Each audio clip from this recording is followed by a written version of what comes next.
wall connection or the connection to my workbook was not a good one, and it's totally drained. So I have to let it charge before I can use it. Yeah, so anyway, Walter, if I didn't answer you completely, it's a mutual aid organization for entrepreneurs, and we help them through the process by using kind of our diverse skills to help out each other. So we're committing ourselves to each other to help everyone else succeed. And part of that success is trying out each other's crappy stuff and helping them make it better. And making sure they don't get too far before actually producing something that we can try and give feedback on. We backfeed the feedback. Yes.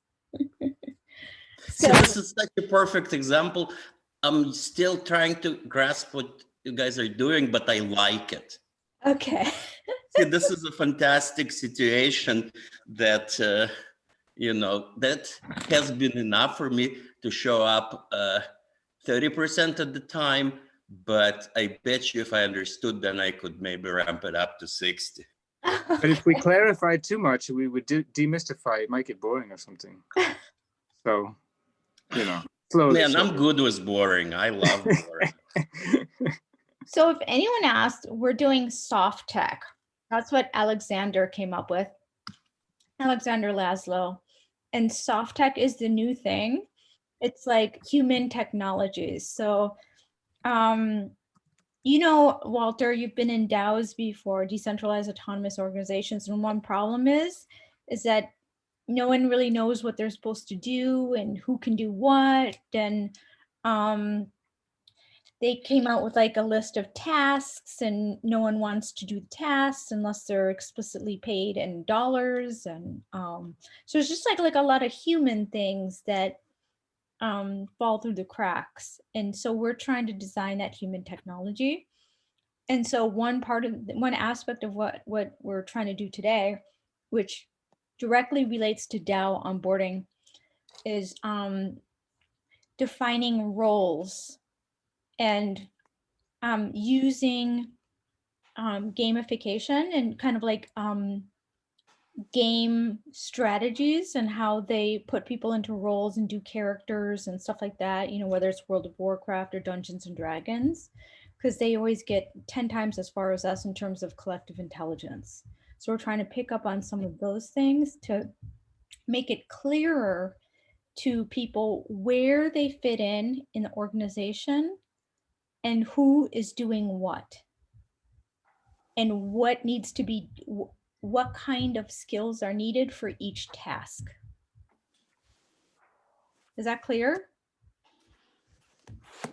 I'm sorry, who is doing it 10 times better? Gamers. Okay. Yeah, like people involved in World of Warcraft have like 10 times the collective intelligence and can collaborate on things like way more than anyone in collective intelligence. Sadly. I think it's kind of like a noble savage view. It's a myth. It's not true. I know enough of them. They're little twerps. That's all they are. Just unreliable, lying, cheating little creatures. Because you know, I hang with them. I'm kind of on myself, so yeah. Okay, so we are taking off from last week. So we worked on this last week. So Jerry Mikulski from OGM, Open Global Mind, he basically gave a little vision for, oh good, Scott. So Jerry gave a little vision about how he wants to structure things. We worked on it last week. We're going to continue this week. And yay, guess what we have today, Scott? We have like a bunch of complexity that we need made simplified. And we need someone who has played games and knows what a character sheet is. I will try to help out as much as I can. I have a ton of freelance work, so I wanted to come in and say hello. Okay. We'll see how I do here. But yeah, that sounds exciting. And Probably going to have to leave early because I've got appliance people and other things cooking around here. So, All but I right. wanted to see everybody briefly at least. And me too. Okay. I do have a story about that from the last gaming session, which was on Tuesday last week. Mhm. So we've been playing with these same characters for a year and a half now. And every once in a while we'll get to holidays and people will be busy. And at those moments, we'll do a little side adventure and we'll roll new characters, and whoever's available will play a little 2-3 session thing with a different character. And the thing that we try to do is pick a completely different personality, completely different. If you were a fighter before, now you're going to use magic. If you were magic, you're now going to be a thief, or whatever it happens to be. And we had one of the guys this time become a bard. So he's now the storyteller, if you will, of the group. Mhm. And in real time, he started composing rhymes and limericks. And we found out that he's actually really good at it. And so the reason I bring that to the group is that you can think you know what you want to be and do. But if you try on a bunch of different characters, you might surprise yourself with a latent ability that you might not know that you had and that the rest of the group appreciates. Thank you, Scott. So there were 2 activities that I kind of wanted to do today. The first one is to make a character sheet and what needs to be on that character sheet. And if you could, Scott, maybe you can just get people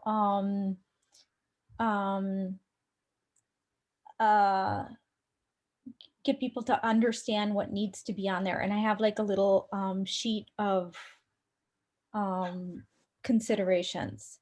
And then so the next activity is taking a bunch of Post-its that represent roles and putting them into buckets. So I've made 5 buckets that we're going to map. We're going to map these roles to a collective intelligence process. And so you just move Post-its around and try to organize them in some way that makes sense. So Scott, what do you think people need in order to design a character sheet?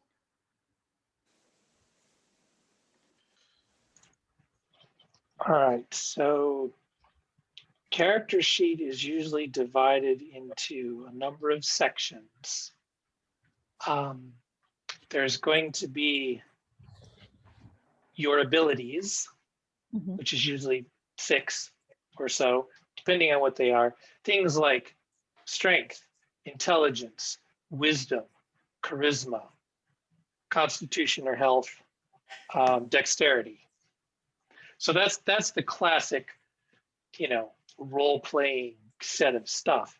What are the ones that we think we need to have? Who knows? But that's the way that those are typically bucketed. And the interesting thing about it when you make a character is that you have to roll your dice, but you have to you put the highest scores where you want them, and then the lowest scores. You can't put high scores for everything. Right. Because you're going to be good at certain things and less good at other things. And so you match those abilities to the needs of the character type. Okay, so there are character types, which I kind of see analogous as the roles. Mm-hmm. So when we're looking at the roles, it's like, well, what abilities do we think that we want to look at, and don't have 50 because that's it's too many. Like what are the 5 or 6 things that we think? People have talked about thinking, feeling, and what was the other one that Eric said? I can't remember. It was a triangle, and so what are the you know, Doing, was it maybe doing? doing. It's Maybe, doing. I think It's doing. it Being was doing. hard- Yeah. Yeah. Yeah, exactly. So you have those three, and you start with those, and then you maybe have a couple others that seem to fit. So then what you do is you take your roles and you say, all right, well, what seems to make the most sense? You want to be high in feeling if you want to do this role, or this role would be better if you were high in feeling. This role would be better if you had strength in doing, Mhm. that kind of stuff. And so what it enables you to do is map the individual's characteristics and attributes to the roles themselves. And then the rest of the character sheet is kind of romance copy. You know, it's basically, what do you look like? How tall are you? Where do where did you come from? What's your weird proclivities? You know, that kind of stuff. And that just fleshes it out a little. That's the deep profile, basically. Okay. Okay. Right. And so that's what a character sheet tends to be. Do we have to disclose our weird proclivities? No, it's all the flavor text. That's all it is, just the flavor text. Okay, so I'm going to give everyone co-host abilities. Does that help?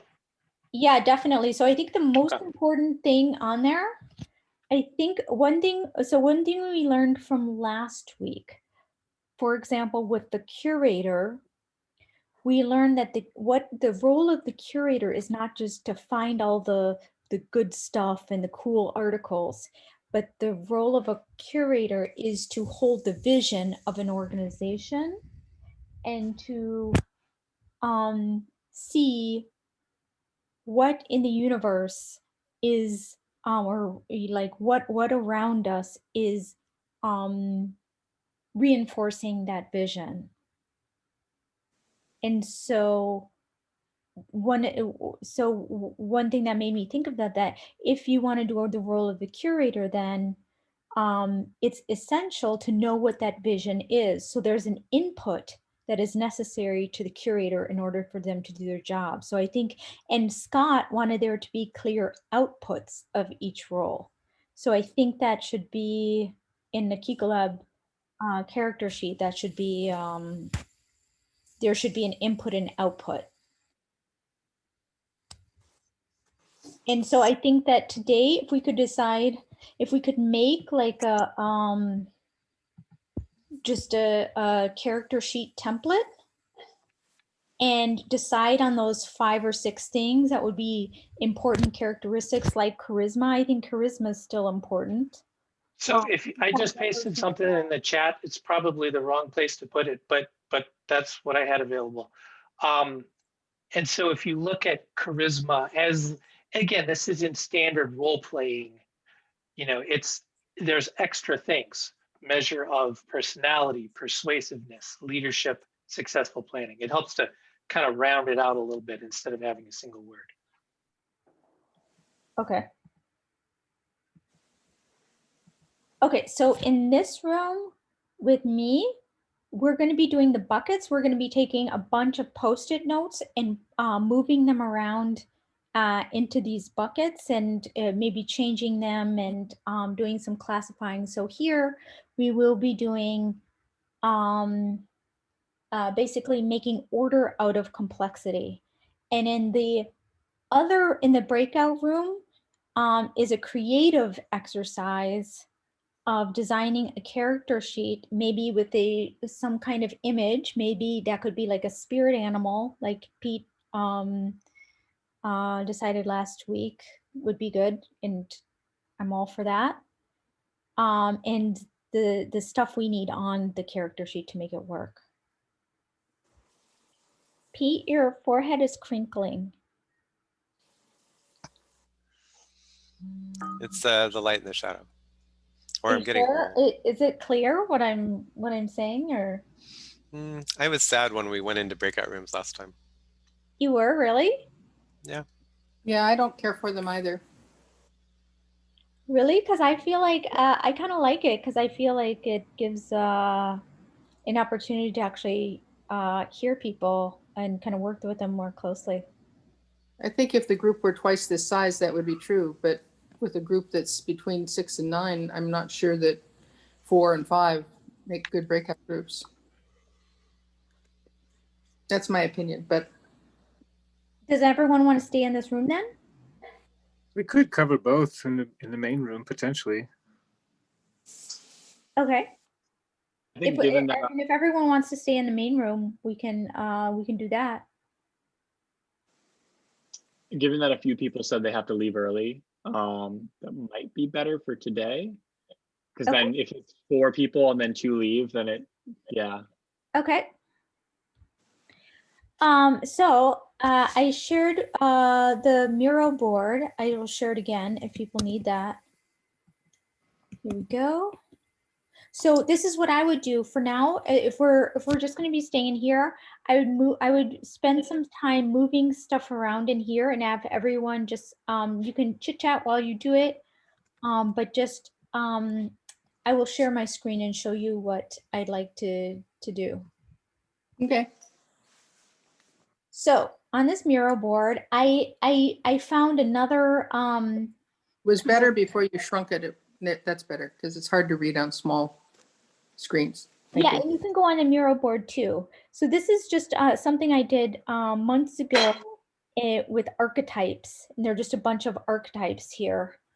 So some of these are more doing stuff instead of character stuff, but they could give you inspiration.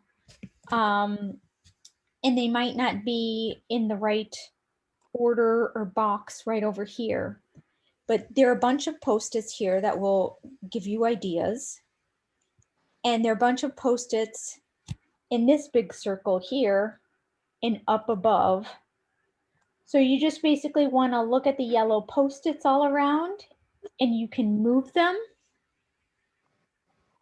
And what you want to do is put them in these 6 circles. So this is kind of like what we have decided is the kind of collective intelligence map, starting probably up here with collective resonance and going kind of like this around the circle, with the meta stuff being in the middle, which is augmentation research. Yeah, so basically these are the buckets that Judith requested last week. They're also in oh, you know what? Maybe I could lock these actually. Quick question, Lauren. Yeah. I don't know if you mentioned it or maybe I missed, but there's this Google Doc. Did you want to make reference to that? And also I thought of that because I basically for now, that will just make it more complicated. That can be Okay. for the character sheets later on, but for Okay. right now, I already moved everything over here, so. Okay, fine. I made a list there, which I can also put onto this map. Maybe I'll just do that from our conversation earlier, which kind of enumerated what we're just going into here. So, yeah. Okay. Yeah, so. All right, now that you have all those locked, I think they might need to be made bigger if we're going to be dragging post-its to them.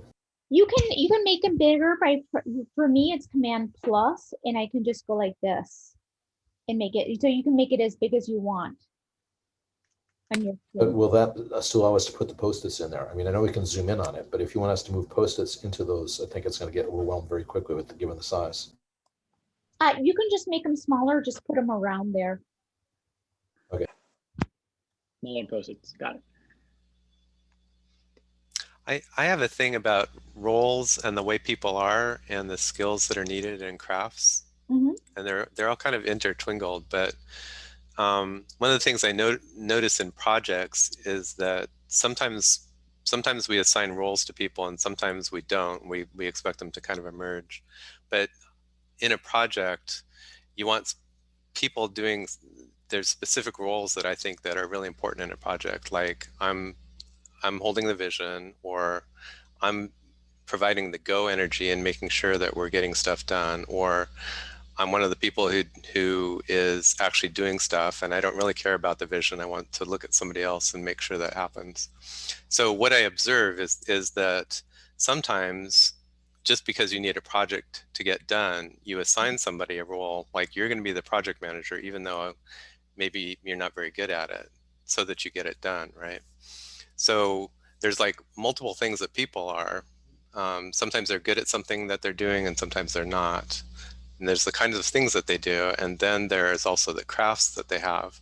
So a person who does graphic design is different from a person who does marketing, research, who's different from somebody who does programming or something like that. So we have these kinds of names for things, and roles kind of goes across a number of those. And then we also have guilds with crafts, and that's kind of, how I'm, the kinds of things that I really like doing. Like for me, it's programming or playing music or something like that. Anyway, just kind of it's a caution sign for me, is we're sorting things, and I'm not sure that we always sort at all the levels.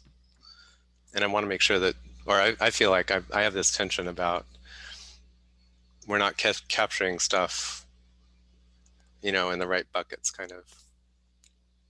Sometimes in too many things in the same, or too many different kinds of things in the same bucket. Sometimes things that are kind of the same in different buckets.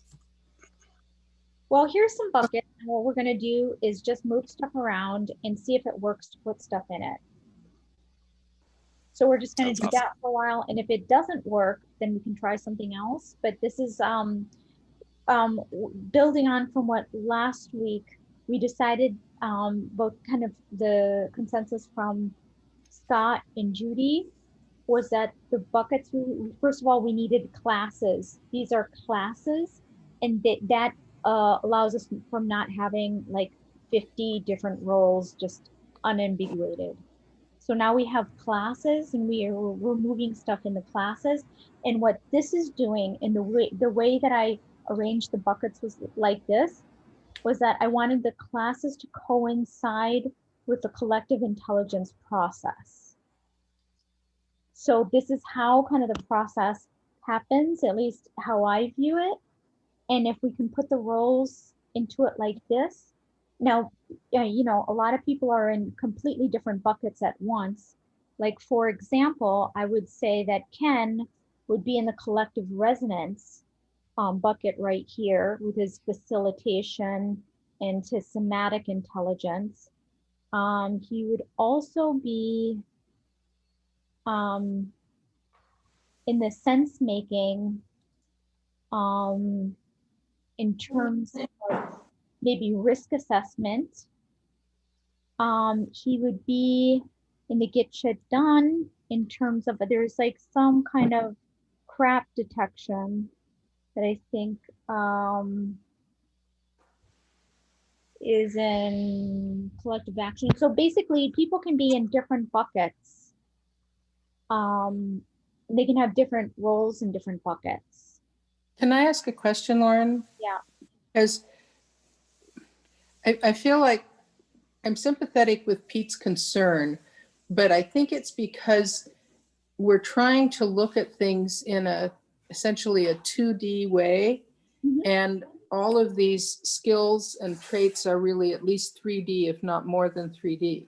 And so you could take an individual and they could have a number of different traits that are relatively equally skilled, but they'll bring skill A to a certain set of problems, and they'll bring skill C to a different set of problems.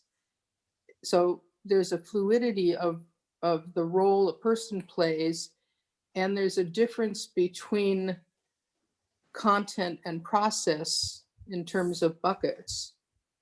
So I think I don't know how to fix it exactly, but maybe if we can sort of settle on, we're going to deal in a plane of X, and within this construct, we'll do these things, then we'll shift to the plane of Y and see how things change, because people's roles might change in a different sequence. What are the fundamental planes or sort of minimum basic planes that we need to consider? That's a good question.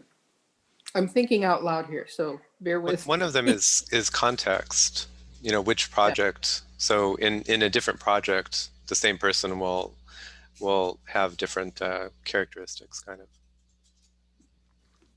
We're in a different stage of this. Yeah. And it is so what one thing I like about this is that we can point to this and be like, we are here right now. This is what we're doing. And people can have different roles within these buckets. Can I offer something quickly? Well, two things. One, my thinking is like, this is just to get something going. So for now, we can maybe pick a plane if we want to assign a plane, or just kind of go into this, unless, you know, it's just sort of missing big chunks enough to be damaged later structurally somehow. But just quickly, because I think we just started to point to the idea of phases of a project or an inquiry or something. I had, so just above, like to the up and to the left, there's a sticky note, and then I typed out and I added one thing. So these are phases of a given project or a system. It might be useful just to consider broadly as a lens. This was from a couple of years ago and I didn't develop it, but maybe we can consider, you know, where in the cycle of the project these roles fit in. I think that's a valid model, because it's kind of like, well, I don't know how other people think about projects, but we probably have individuals with different perspectives, so we might sort projects into different buckets to begin with. Well, the way I've done it has nothing to do with projects. This is not a project development cycle. This is a collective intelligence. So projects are kind of done in the collective action bucket. But just, I think it was relevant just in relation to the context plane and the context of a given situation, whether it's a project or whatever. Anyway, go ahead, please. Well, I guess maybe I'll just go with the flow and see where we end up, because I think that it feels to me a little bit like we're combining things that may be distinct, in the sense that individuals have what I would call our skills, and I might label another set of things as attributes, which are not exactly the same as skills. I view skills as tools and attributes as traits, and both are important in the dynamic of a working team. Mm-hmm. And as an example, you know, somebody might be a peacemaker. That would be a trait. It's also a skill, but the value of that person to the team is that their antenna will go up when there's conflict, and they will seek resolution of the conflict, which will keep the team able to move. Mm-hmm. So we might end up with a fairly complex matrix, and we should just pick some corner like we have and work that corner, but know that we're going to have to work other faces of the cube or other dimensions of the matrix or something like that. Does that make sense? I don't know if it does, but. It makes sense to me. Made sense to me. I recently read an article. I need Jerry's brain. I don't have a way of tracking the articles. They sort of go into my head and float there, and sometimes I can retrieve them or not. But it would happen to be about teams, and it did use some sports metaphor, and it pointed to one particular player who's played on several teams, and he's not this is a basketball player. As a basketball player, he's good enough to be in the NBA, but he's not like a superstar. But every team that he's been on has achieved amazing results. So what I would call that is fish sauce. You know, it's that person who comes in and they just add a little bit of their flavoring and everything comes together. So that's a trait, and it's a role, and it's a skill, and it's elusive. You don't always find it, you know, but I think Jerry is actually a pretty good example of fish sauce. Jerry is the kind of person who can come in and really help everybody up their game because of the way that he plays. He's really generous. He hands things off. He knows when to pass the, you know, give Pete the lead on this and give Judith that. And so I just want to throw that out as something to bear in mind. And I also like since I'm eating the food metaphor of fish sauce works for me. So I haven't seen a single post-it move. Could we move anything? I recolored them all I because know I was getting confused, and I thought as soon as we move these, we lose that structure that you've already created. Okay. And so now if you move them, at least you have a, like, oh, we have a bunch of pinks over in this area. And Okay, some Are those people things look like set you though? guys might be too doing and not being. So we can, we can notice that and change these as well.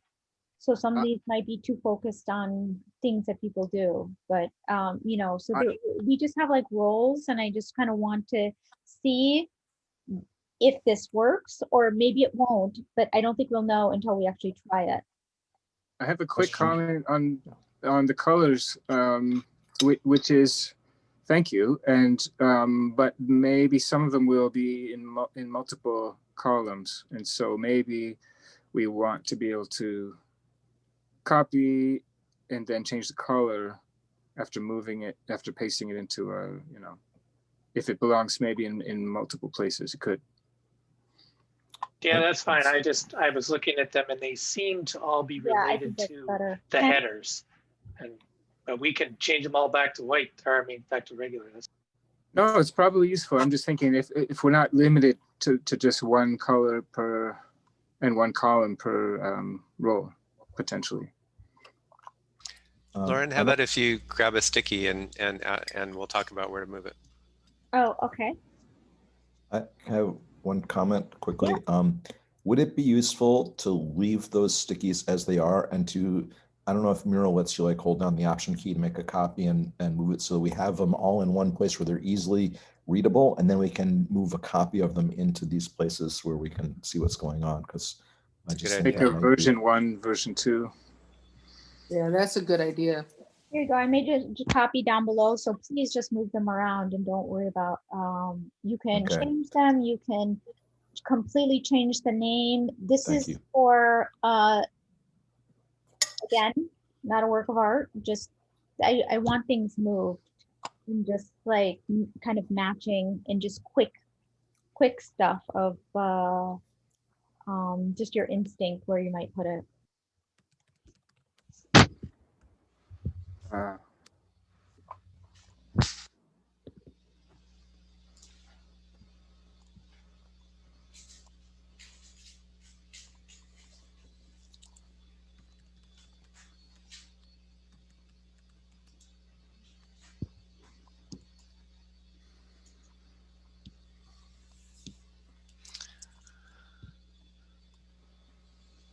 Didn't actually work. No, it's okay.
Uh-oh. Will we be graded for this? No, and you know what? There's something I missed on here, and I'm going to add it right now. I don't know how I missed it.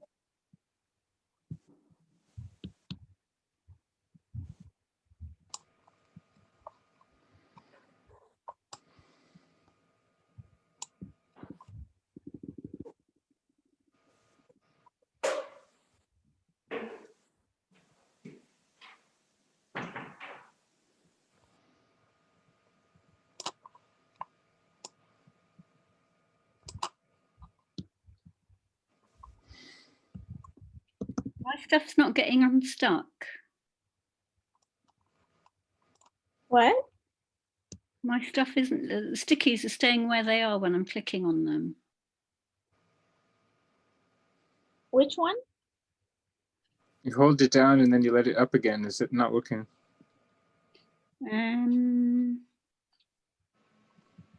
If you click on a sticky and hit Command D, if you're on a Mac, that'll duplicate it, and then you can drag that sticky over. Okay.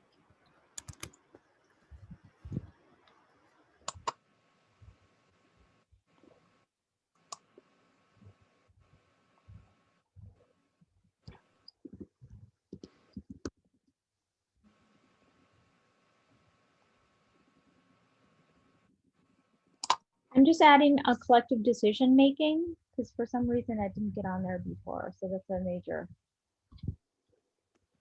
Cool. I put that list just, you see up to the right, just Okay. next to the Coggle thing from what we talked earlier.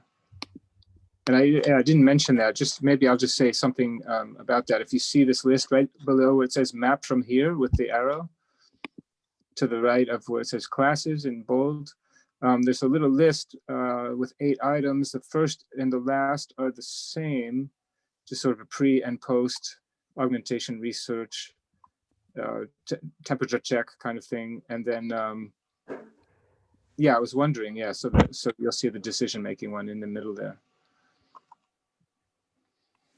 And there's a kind of narrative, but maybe that's clear enough from what we've already talked about. But.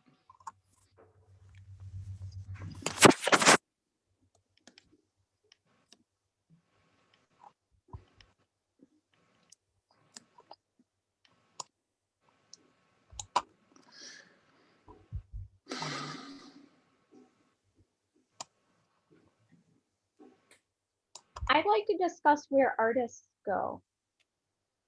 Everywhere.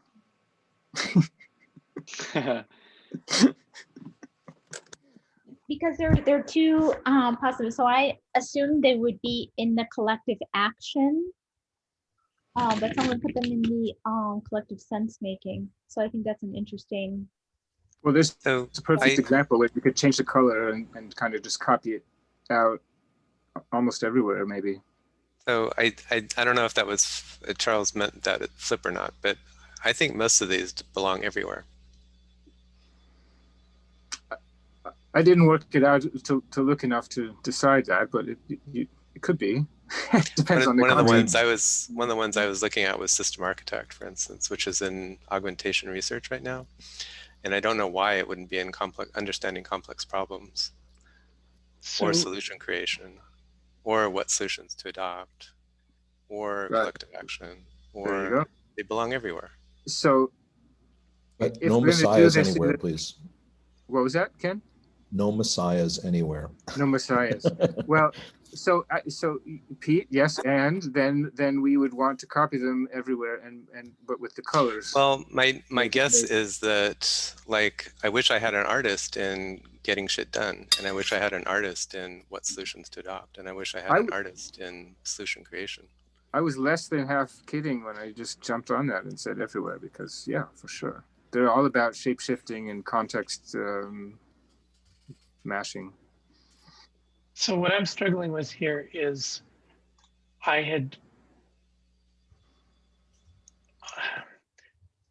I'm not seeing the attributes, right? And so each one of us, I think is bringing our own attributes as to what is an artist? What are the qualities that makes an artist? And how do those fit? And what I'm struggling with is that, well, I don't know if we've talked about even what the attributes are that we want, but if you put an artist into each one of these different buckets, sure, they all fit because you can make the attributes be, you know, the attributes fit that way. And I'm just, what I'm seeing here is that I agree. As soon as and actually, Pete, I heard exactly the same thing the second that Charles said that. As I was like, oh yeah, you're right. These will probably fit. All of these will probably fit anywhere, you know, like you had said. And of course, that's not helpful for what we're trying to do. It could be if we go just in slightly into the context and into these phases. But go ahead. So then what I guess what I agree with you, Charles. And so then to go into the context, then we're saying, okay, an artist in this space, in the GSD space, how is an artist, why would they be valuable? Oh, because we need someone to actually make something visual, or we need to make something that we can share. So we have this idea. So now we want the artist to actually, or make it beautiful, or make it original, or, you know, and it's like, okay, well, if that's the case, if we can define those attributes of an artist, or whatever the roles happen to be, or not the roles, whatever these, you know, we have so many Post-its, and I like them all in a column because to me, it sort of felt, at least I was able to say, okay, what is a builder? Okay, well, a builder, you've given us a couple of prompts. Okay, well, a builder could be producer, inventor, architect, engineer. I'm starting to form a little cloud of what a builder is. Okay, well, what's important to be, you know, a builder? Well, obviously you have to finish. You have to be a finisher, not just a starter. Those kinds of things. And I think that's where I look at builder as a whole thing. Yes, you've got a dozen, you know, you've got, you know, half a dozen underneath there and half a dozen under the others. But is there value in saying, well, there's a difference between being a scribe and a writer and an analyst and a chronicler and a mapper? And so now we have to decide what's different about all of those. And that at that point, we're so far down in the weeds that it doesn't, we don't get anything out of it other than saying, well, you could put all of those in any one of these buckets. If we had these as sentences, or if we added a sentence, so I like what Scott said, an artist in Get Shit Done makes it beautiful. So artist makes it beautiful. That fleshes it out more, and it's different from maybe in, you know, an idea phase where an artist is helping us be creative or something like that. I think the other thing, this collective intelligence circle, it's fractal, right? You do this in a tiny loop, inside a small loop, inside a regular size loop, inside a bigger loop. So in the process of doing anything, you've got like multiple levels where all of these things are happening at different levels.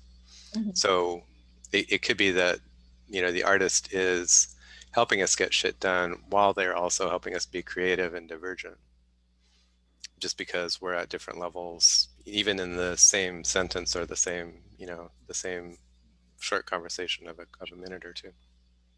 There's a lot of different kinds of art, a lot of different forms and different, basically art can apply to any action. And that is exactly what we all specialize in, which is not limiting any role. And unfortunately, what we're being asked to do is limit the role. And well, I agree with you, Charles, that an artist, we'll see you, Judy. Oh, I was just actually, that's the two-handed, Oh. I agree with what you're Oh, saying. it was just, all I saw was one hand. It looked like a wave.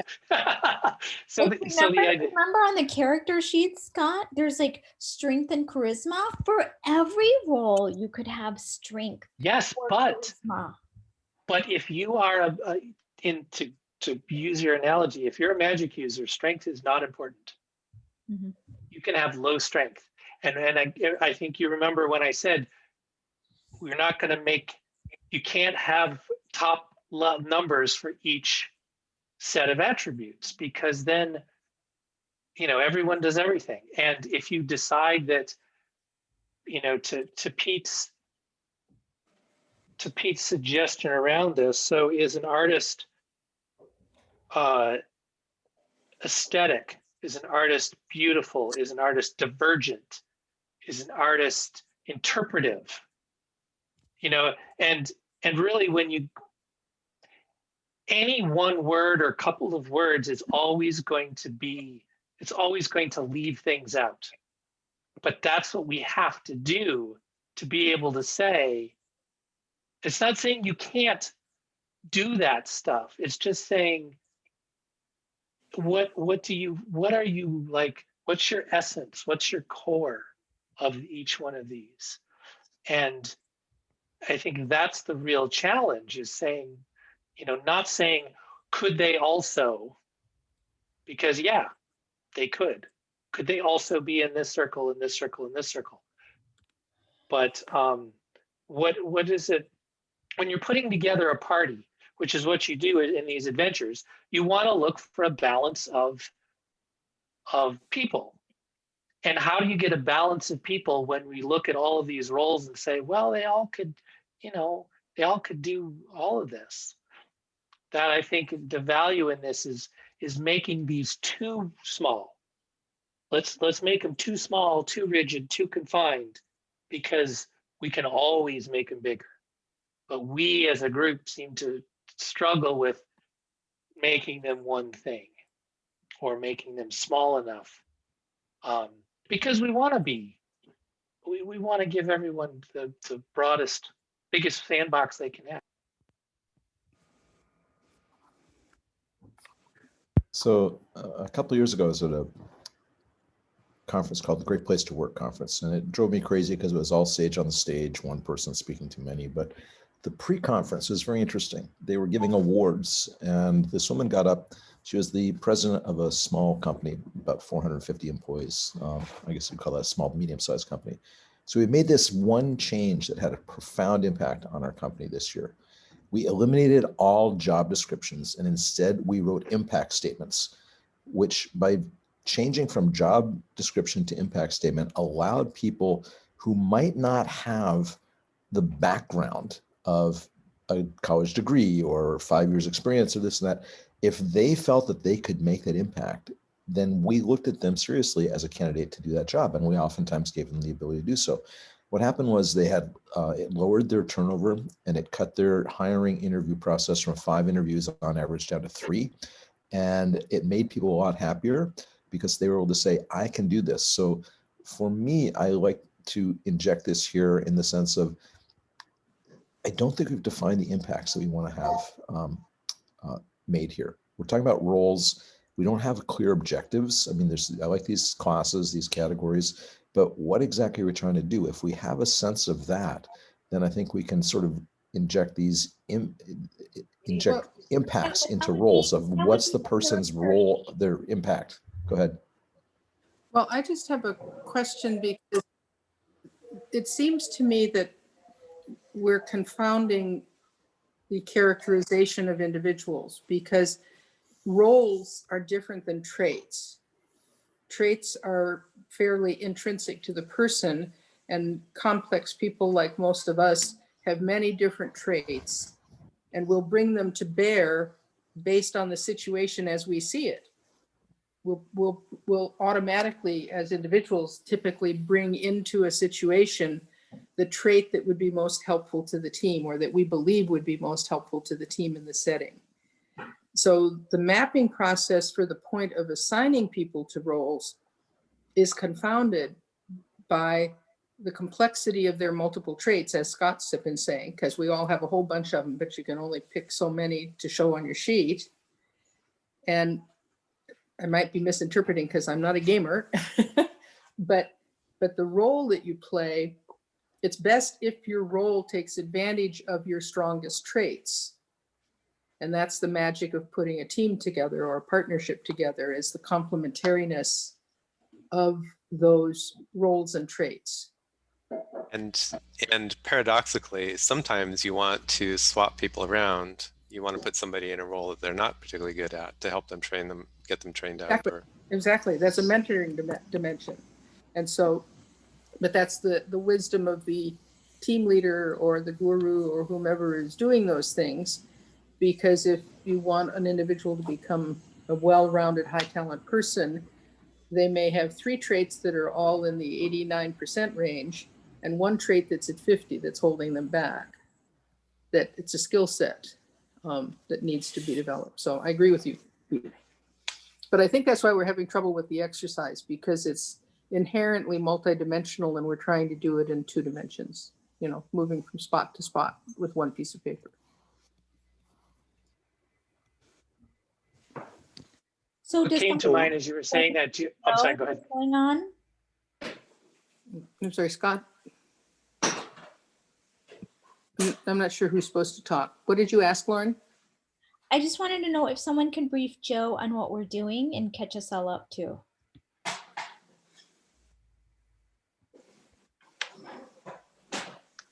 Any volunteers? Sure. We're doing a kind of a card sorting exercise on the Miro board where we're taking roles kind of over on the left and moving them. Actually, somebody should share their screen. Lauren, do you want to, or you want me to? Yeah, so this is where we are on the Miro board. And we're just doing, I just put some buckets in, and these buckets represent classes in terms of roles. And this, so what I'm attempting to do is map this to a collective intelligence process. This may or may not work, but we're moving them around and discussing how to do it, whether or not it's working, what our reactions are to the sorting exercise. Right. So the buckets are the black circles, and together all of them are the collective intelligence process. And the stickies are from the left of what you see on the screen here. We had kinds of people.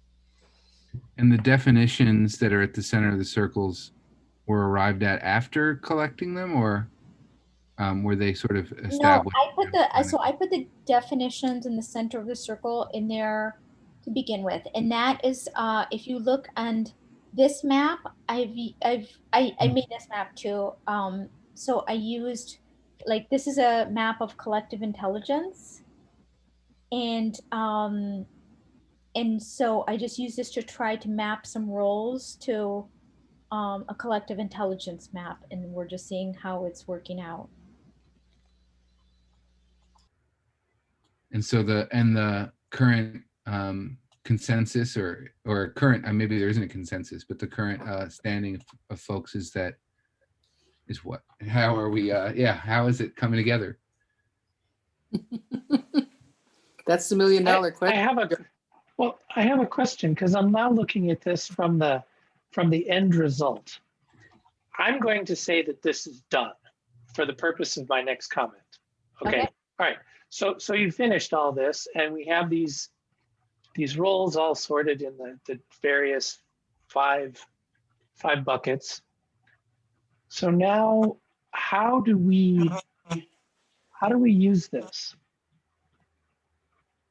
So that, I guess that's the part I'm missing. Is like, okay, now we did this. How does this help us work together? I have another question, which is, what is this? What's the meaning here? What meaning do we see as we look at it? Is there meaning? I have a kind of contextual comment for Joe's benefit, which is, maybe you saw already, So down below, you'll see these columns with colored Post-its, and that's what we started with. Yeah, you're there. So then the thing to keep in mind, which has not been done consistently, or maybe at all systematically, is the idea that these roles, in a lot of cases, they've been copied and they exist in multiple places, in multiple buckets or circles. We didn't go as far, we talked about, but the colors could be changed perhaps to reflect the columns where they originated or where they are, in multiple places potentially. So that's an extra layer of complexity that just FYI. So, Vincent was talking about hats. Oh, I'm sorry, Scott, I didn't see your hand up. Oh, no. So I think, I thought Charles was going to say one thing and he said something different. And so what Pete said triggered a thought. So like, how do we interpret what we've seen? I think I'm paraphrasing Pete. But what we're seeing here, and what I've noticed is if I squint at it, some of the circles have more color diversity and some of them have less. And this was my hope, was that when we looked at it, we would say, oh, you know what, most of the oranges are up in sense making. Interesting. What were the oranges? Or most of the, the middle greens are down in the GST column. Or, and so look, there's not a single orange in 3 of those circles. One more quick comment. Sorry, just because it's something I thought about. I became aware of later in the process that, like, I for example, only dragged Post-its over from one place to the other. Some others, it seemed like quite a few people maybe copied and pasted. So it's going to skew off. I think there's a lot of selection bias. It's hard to tell. Maybe 1 or 2 people were feeding mostly the same colors to certain circles, or it's hard to tell. Yeah, it wasn't consistent anyway. But go ahead. I mean, it's interesting. To me, anyway, well, what I'm very, very quickly, if I could snap my fingers and take exactly what we have here, remove all the Post-it notes, and put just the header of each one of those colored columns in a new circle. So for example, and maybe there's two colors per circle, something like that. But when you look at it, it's like, well, all the purples are in one corner. All right, well then just put the purple header there and just simplify the whole thing and say, what did we end up with? Even though maybe only a few people moved things or there was some bias there, did that give us anything that seems clearer? That would be pretty easy to do.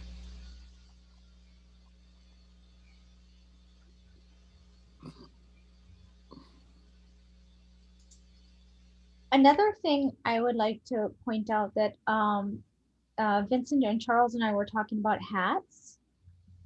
And there's this thing also called the Disney method, in which you say, okay, now it's time to do like the vision. And so you have during that time slot, you're not like bringing up objections, you're just envisioning possibilities. So basically, what this kind of makes me think of, the fact that it doesn't have all one color in this thing, it makes me think for this time. So we can say, okay, right now we're doing sense making.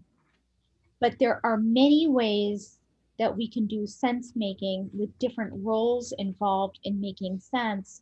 And if you're artistic, this is a way you can do sense making. If you're analytical, this is a way you can do sense making. So there's like a role for everyone, in every kind of person in this sense making period. I don't know. Yeah, to add to that, the thinking hats, methodology, which I posted a link to. There's a little diagram. There's 6 of them. The cool thing about that is it encourages you in like an innovation process or in teamwork to put on different thinking hats for different activities, like Lauren was saying. And the hats can be assigned to you as like what you most, so you like fill out a survey and it tells you like which hats you wear by default. And that doesn't mean that if you're a creative that you can't be critical, but it means like your initial reaction and how your brain subconsciously responds to problems is with this.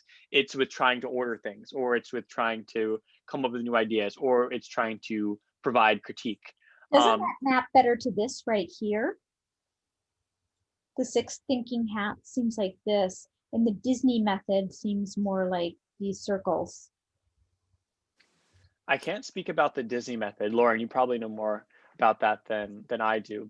But for when I've done like workshops on the thinking hats, I would say, yeah, it's like the colors is like what or where the post-its are could be like it's mostly here, but that doesn't mean it's always there. It's and just like how a person is like could be mostly doing this type of work, but when necessary, they switch hats. They could put on different hats for different roles or tasks. Yeah, Scott, 6 hats would be the traits.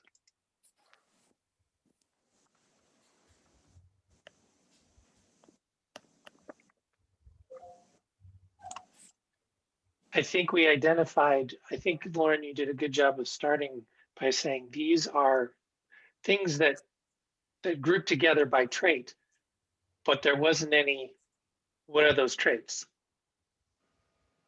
If that makes sense. So it's like, okay, well, here's all the builders and the types of builders and architects and engineers. What are the, to Vincent's point, which hats do they naturally gravitate towards? Doesn't mean that they can't think more creatively if they're more analytical. It just means that that's their default. And I think that's where what I was looking at is not that there should be one per circle, but it's like there's trends here that I think are interesting. You know, it's tending to clump for whatever reason, and maybe if we simplified it down, I can't copy those circles because they're all underneath all the post-it notes. And the way to do it is just to put a column header sticky on each of the circles in a certain place, or a certain size, or a certain color, certain size. There's also colored dots we could use.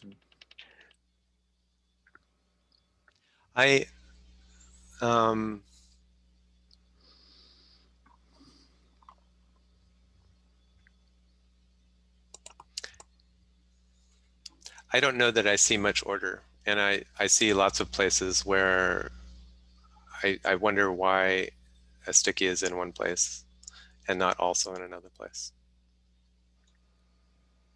I think we can maybe should all be liberal in just copying them to any and everywhere that we think that they fit, and we may end up at that sort of place where they're all there. The question I have is this a lens? So I think a sorting exercise is always useful, but I wonder if we found a good lens, or if this is not a good lens.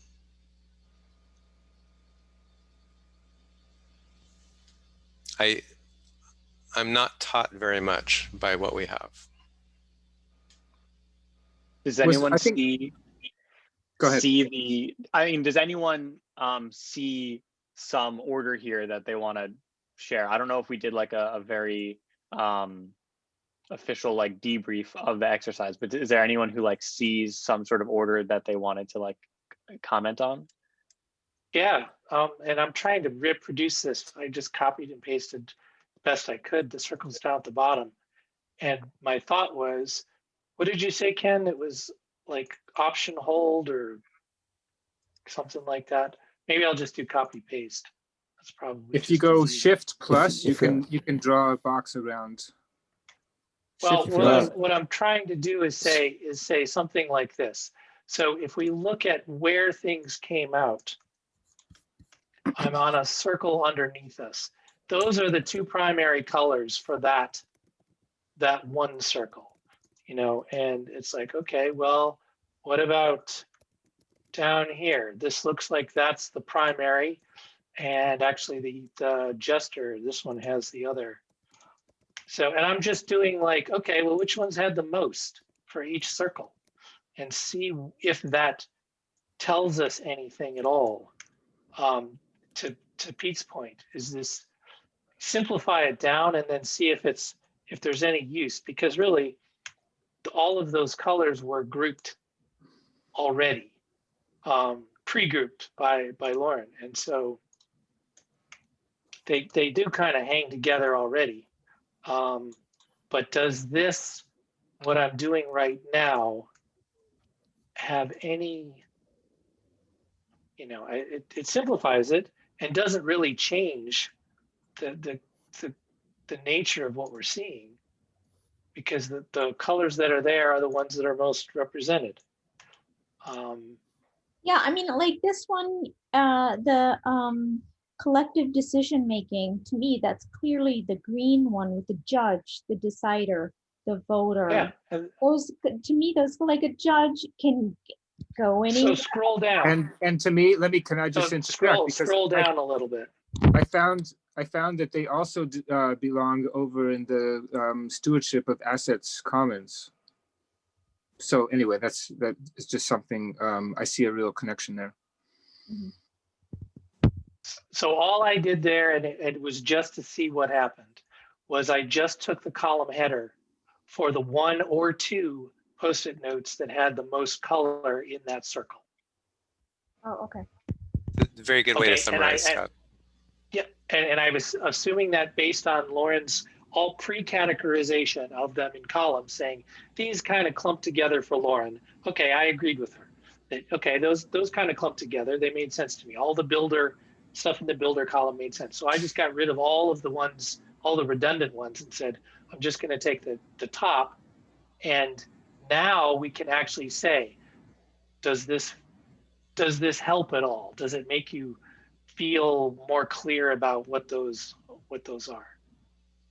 I have another angle I can offer, which occurred to me just before, which is a little bit like skewed because some people were more prolific and quicker in what they did, but still, perhaps by looking at the stickies above in the more populated circles, and which are the ones that are more in the center of each circle, which ones got there first, which are the more sort of obvious ones. Maybe there's some patterns there. Yeah, I don't know. Maybe that's useful or maybe not. Well, what I think the impulse is, and I think it's the right one, is to converge now, right? Like that's what both those suggestions are kind of about. I mean, Pete, you mentioned that you questioned some of them. It might be valuable to just go circle by circle. I mean, what we're doing, it seems like what we're doing is really mapping the values of cicolab with the values of OGM roles. Is that accurate? Am I saying? Yeah. I agree with you, Joe, but I don't think that we've actually stated the values. And that's the part that I'm concerned about, is we haven't stated the traits. We haven't stated the traits or the values. We've given them, you know, for example, judge. Okay, well, we all have something in our mind about what a judge is. But if we were to actually articulate the values, and then what we could find is that, well, a judge has a decisiveness. Well, so does a builder. Oh, okay, well, maybe decisiveness is a trait that replicates across these different bits. And, you know, maybe openness, you know, to talk about like the big 5 trait. So maybe openness is a quality that represents, you know, a healer or an artist, you know, I like better. that. Right. So so it's sort of like, here are the traits mapped onto these. But I did misspeak. I said values, and I should have said kind of the roles that we were thinking in our heads with that for OGM mapped onto the these are roles for cicolab. Is that right? There's fuzzy line Black. between both, yes, and this is my view. Because what I'm thinking is like, so that's like precursor to like, let's do maybe one way we could do convergence that would help get clarity and address Pete's point. Like, I don't know if these belong here. Like some people, and address other folks' point where some people got in there faster than others. And it might be valuable to go through with that lens of like, this is what we're doing is mapping these things across and seeing what, just going through and discussing each circle potentially and what it means. And we started to do it. We've already started to do it, but just like state that as what the goal is. I like the push towards convergence, and I worried that would be converging on the wrong thing. I think what we learned from this as we move things around was what I've heard is that we need to understand better the traits that are associated with these things. So we talked a little bit about artist meaning different things in different contexts. So if each of these were bigger, Scott and I kind of talked about, a sentence. An artist is providing, inspiration, or an artist is making something beautiful. Those might go in different circles. Creativity. So I think the capture out of the productive capture out of this is what we found when we were moving things around, and not so much the output itself.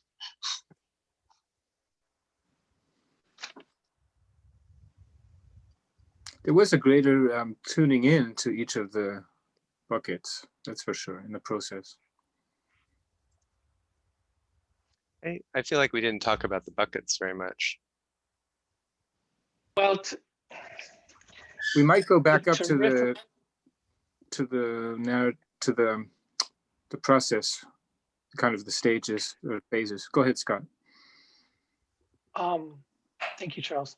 To riff on, I think, what Pete and what Vincent are talking about with the traits, what I'm envisioning is that I come to this group and I say, I figure out what my traits are through some way. And so now I can see where my strengths and my weaknesses are. And then I can actually map those to the roles that we've identified and said, oh yeah, actually you'd be good at this, which I might already know. And it's that ability for someone to come in, understand themselves, and then be able to plug in, because now I understand where those traits are going to be most valuable. So to me, that's what I'm struggling with, is looking at this and saying, what do I do with this information? Well, do I think I'm an artist? Well, if I do, then I'm going to look for the 2 circles that have artist in it, which I think is less useful than if I do something like, Vincent was talking about, what's your default thinking, or what's your default, what are your attributes? And now I can map those against all kinds of different roles and say, this one seems to fit my proclivities a little better. And so. Is that productive? Okay. Mapping my traits to. If I don't know where I want to go. And that, again, that's where I'm saying, I'm not sure what we do with this, assuming this one's done. Either one of these, let's assume it's done. Now, what does this mean? So we have this beautiful diagram. We have the 6 areas. We have the roles that map there. How is anyone supposed to use this to make things better? Is this used to assemble a team? Is it used for a person to say, these are the areas, this is my role as defined by our traits? I should be an artist for this group because I have these things, these traits. You know, I'm looking at this and saying, okay, well, we've moved them around, but what do we use that for? And I'm assuming it's for action, for getting things, you know, actually produced and made. But I'm not sure. Is it to tell me where I should be participating, where I shouldn't? Is it to say this is a gap for our group? We don't have enough builders, and to do that, we need to find people with these traits. So that's where I'm really struggling, is like, we can do the sort, but once the sort is done, what do we do with the diagram? And that might help us make the decisions about the sorting. So is it to match make and make teams in the same way that like there are tools like PI, personality index, or Myers-Briggs that are used to kind of like make teams and see where people have strengths and weaknesses and can be connected in a way that makes very cohesive teams? Is that one of the main outcomes? Yeah, I would say that we could use patterns to make, once we kind of know what kind of roles, like if you combine them in a certain way, what could it produce? Or like, so you can work frontwards or backwards, as in, this could give you information. Like if you kind of map people accurately to roles or something that they're, you know, good at. And then you can be like, hey, these people want to get together because they like to hang out. What could this pattern of skills accomplish? Or you could be like, hey, we want to do this kind of project. Who do we need in order to accomplish this project? What kind of roles or what kind of skills, what kind of people do we need for this?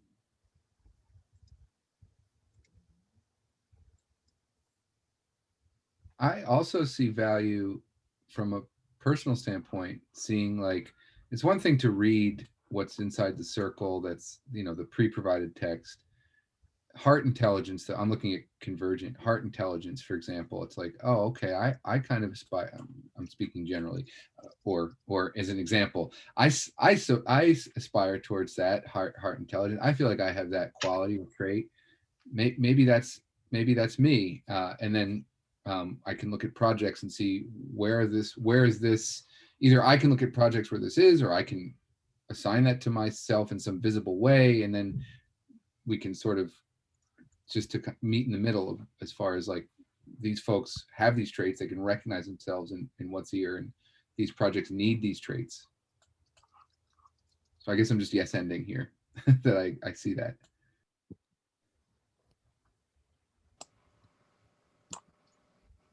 Well, and what's interesting to me is I see that these attach well to deep profiles.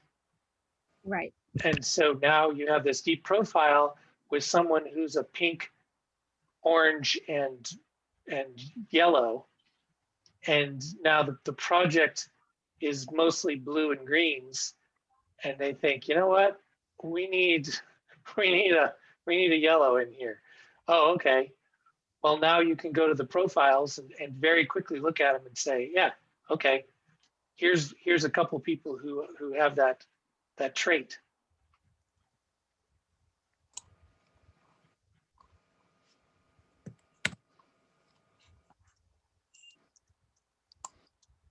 And so, Lauren, I think you had a really interesting idea there. Group of people, 4 people like to work together. This is great. What could we do? Well, you put your colors. Okay, here's our colors. And now in another group, they're all making, you know, potential projects. Maybe that's the meta team. You know, these are potential projects or areas. And here's the colors that we need primarily for those projects. You know, we're talking about an outreach. Okay, well, we're going to definitely need, you know, more charismatic or more artistic, interpretive builders of things, people who are able to engage and who like talking to people a lot. You know, I'm just making that up, but this is something that we want to do. And so what colors do we need there? And then again, it's not to limit people. It's to help us, you know, it's to help people pick faster. You know, because we all have like endless lists of traits and abilities, but that's not helpful. Yeah, it provides visibility, right? Well, it gives you a place to start. You know, I mean, you're going to make mistakes. You're going to reject. You're going to not think of people who are the wrong color for what you need, and you might miss out on something. But if you're in a position of looking at 50 people and saying, I don't even know who can help me. Well, they all could help me. Well, okay, that's true, but that doesn't get me to next.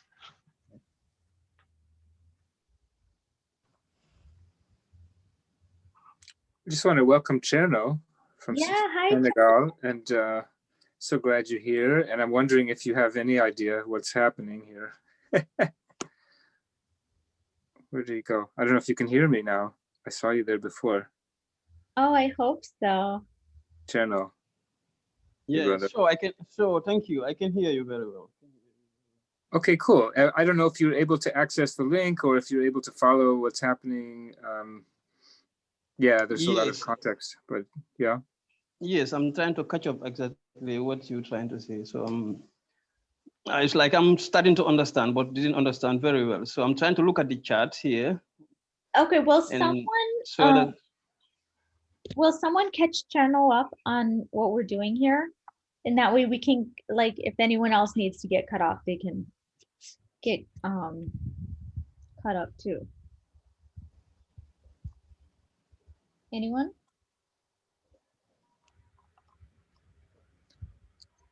I can offer something, which is, so we've been also from last week talking a lot about roles and also characters and making reference to Dungeons and Dragons, role-playing games and character sheets and developing characters. And then there's a guy called Jerry Mikowski, you might have heard about before, Open Global Mind group that a lot of us are in. And so he's also talked about roles and guilds, and there's kind of all these ways for people to interact within a group or a community or a network. And so that's the bigger picture of what we're doing. And then there's a kind of specific structures that were suggested as a starting point, and we're going further. Okay. And there is also something that Lauren put together earlier last year, I can say last year already, which is different aspects or phases of the process of collective intelligence. Okay. So if you see this where it says map from here with an arrow, that there's a link there, and then below there's a list of these collective intelligence process aspects or stages. So broadly, we're taking these roles and trying to plug them into different stages within the process of collective intelligence. I hope that was useful. Yeah, that's useful. Yeah. So there's something in collective intelligence or something like where you are able to indicate to people what phase you're in. So say in a meeting where people are just kind of like, hey, I want to say something. No, I'm going to say something. That might be a popcorn meeting. So what this can be used as is we're now in a sense making phase. This is what we're doing. We are diving into the complexity right now. And then in another phase, you might be like, okay, right now we are in a creative phase right now. So we're, diverging, we're brainstorming, we're thinking up a lot of different things, and we don't want to slow it down too much. We're trying to come up with as many ideas as possible. And then you come to a phase where it's like, okay, now we have to make a decision about what we're actually going to do here. So it's just one way to think about it, and we can you know, move the stuff all around and do something more like this, where we kind of group the roles together or something. But just in terms of like maybe say if we're designing our own methodology for how we do things, this could just be a starting point. And maybe it's wrong. Maybe we think, oh, this is not how collective intelligence happens. Maybe these buckets are not right.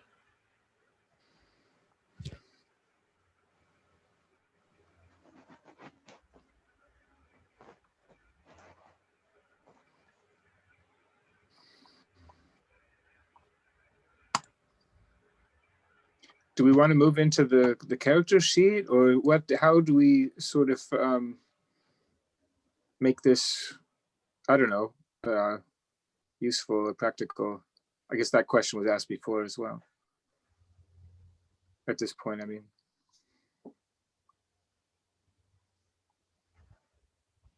Everyone's so quiet. I'm working. Sorry, my thought is this going to be the same as I think it was at the beginning. The value of the character sheet are the traits. That is the fundamental part of the character sheet. Is you know, and in the old way, you would either, well, you either pick your role. I'm going to be a fighter. I'm going to be a magic user. I'm going to be a thief. And then you roll your dice, and then you look at the traits that are standard for everyone, and you say, well, if I am going to be a wizard, then I need a high intelligence. So my best role goes in the intelligence.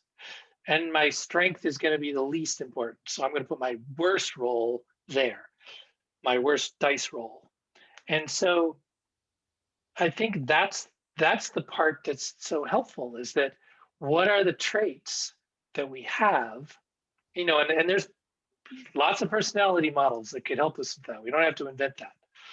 But mapping those traits to the roles and saying these are the things that are best, that we think are best suited for an artist, best suited for a builder, whatever they happen to be.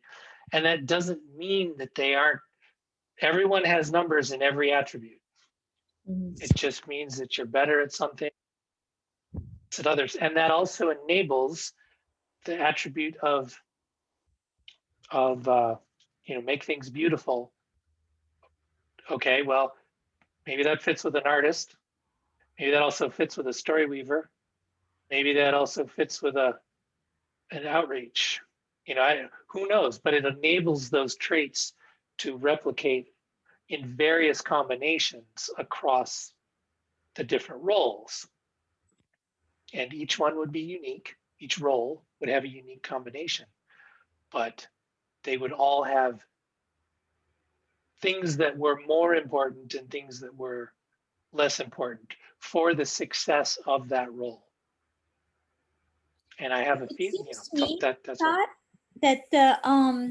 that the traits, you know, how they have like strength and charisma, maybe they map to these things like heart intelligence, critical thinking, creativity.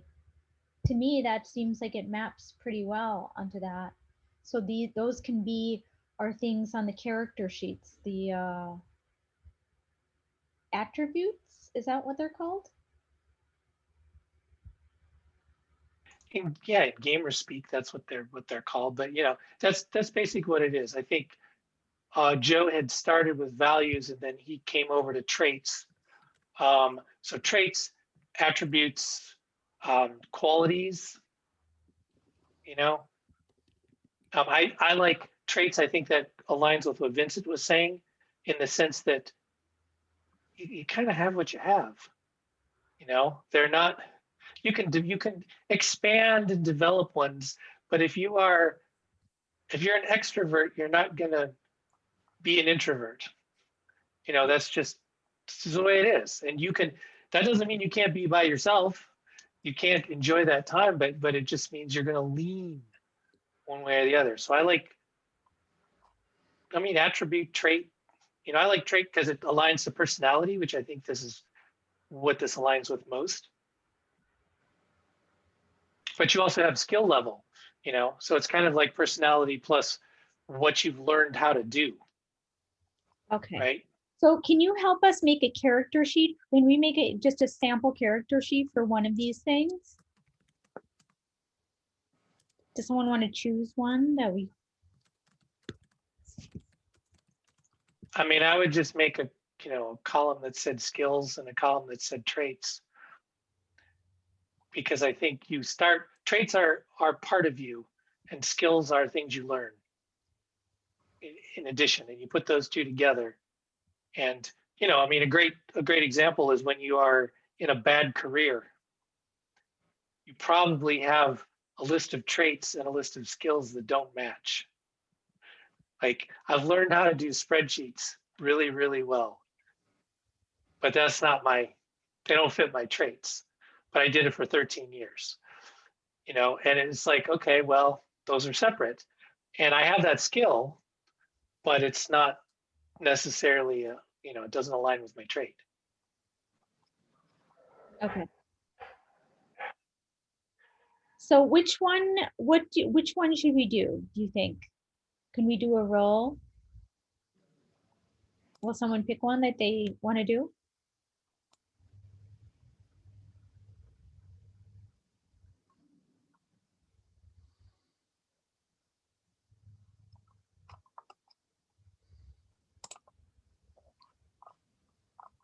And to be clear, the roles are the stickies or the titles in the circles? Sorry. I think they're the stickies. Okay. Should we do?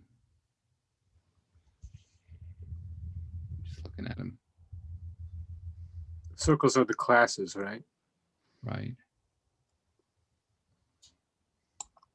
So you could be, so it's sort of like, and this goes back to something Judith mentioned earlier. It's like, and actually we're sort of coming around to it. It's like there's different dimensions here. So like, I feel like the class could even be a different sort of, I mean, I'm going from like gamer D&D, you know, you pick your class and you pick your, and you pick your skills, and then you say how strong those skills are.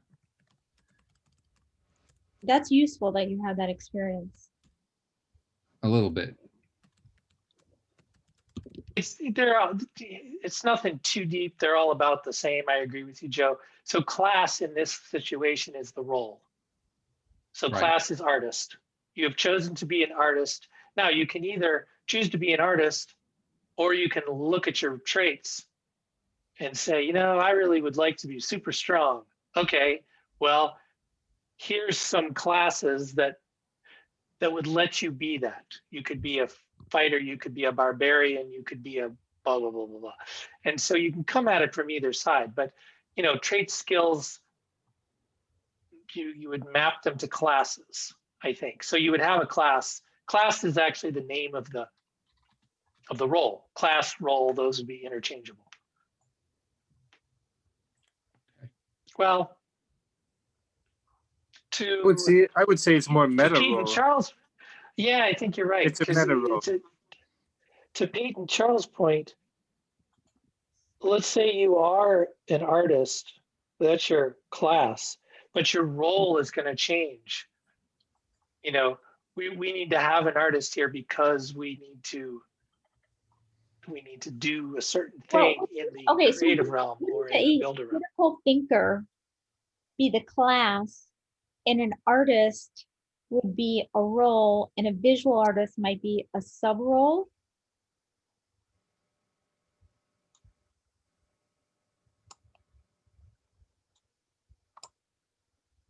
I like roles and sub roles, or meta roles and sub roles, and artist would definitely be meta role.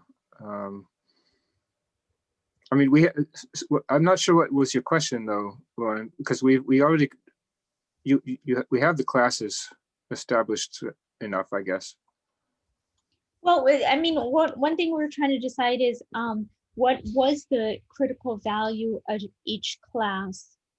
And some are kind of easier than others to design, but I thought, you know, collective sense making, critical thinking was definitely the defining characteristic that, and then you can have critical thinkers be artists, or they can be, you know, journalists. So that can come in different roles.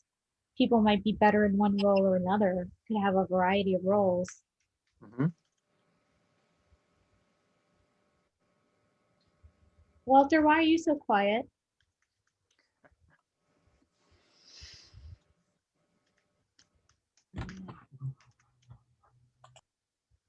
I practice sleeping with my eyes open.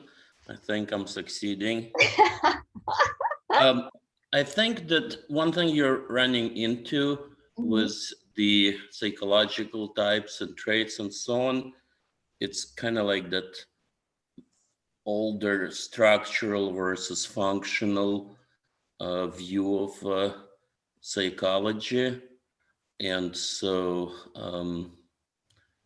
so basically it's kind of tough to nail them down because they belong to different approaches. And the other thing is that, you know, like an artist is either a state of mind or a job, and those are two very different things, right? It's all I can tell you is I kind of pride myself running computer projects on being able to shape the project to the team that I have. So I divvy up the work such that the person or a couple of people can actually get it done, rather than, okay, I need this done, who's available, which is a typical, you know, spreadsheet driven approach. And I must say, you know, for a science oriented guy, I do it entirely based on intuition, in the sense that I kind of, you know, try to learn as much about the person, you know, what they've done before, what they've done with me, you know, interact with them as much. And then I sort of carve out chunks of work that I think they can succeed with. And I do believe that my bosses tend not to like me as much as as people who work with me or for me. So like, just in terms of team, you know, making teams, that's all I can offer, is getting complex things designed and put together. I genuinely don't ever expect people to just be jacks of all trades, and here I somehow randomly have a list of 5 things, and I just, you know, whatever, they're all engineers, so let's just assign it in alphabetical order. I truly carve up the work so that the resulting pieces can be, you know, a fit for the people who I have available. One slight problem with that approach is I end up making up the difference by personally plugging all the holes. And that's just not sustainable long term.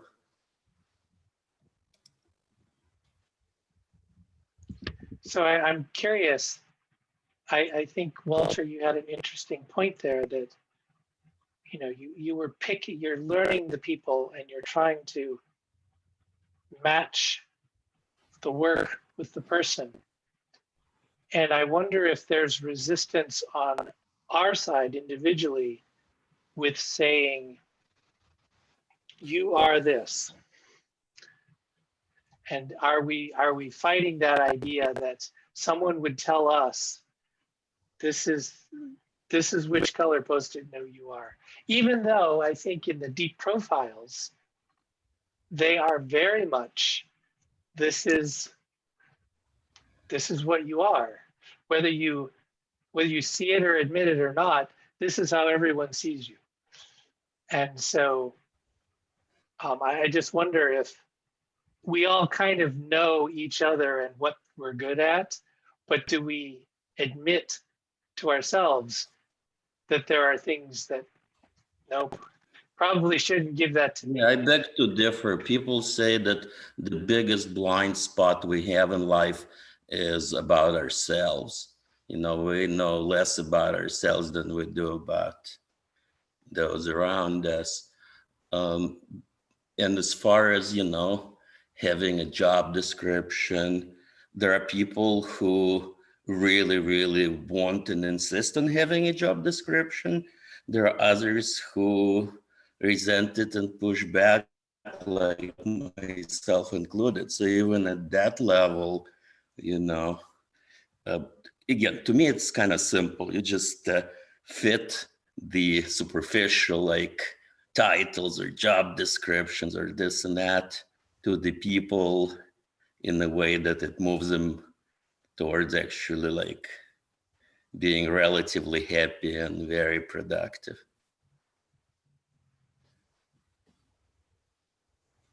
So how do we decide that these traits are what is needed? And what would we put under skills? I just put those in because that's a known and arguably the most supported psychological model. That's the only reason I just put them in to say here, you know, because you could have, you know, at a high level, people have talked about thinking, doing, feeling.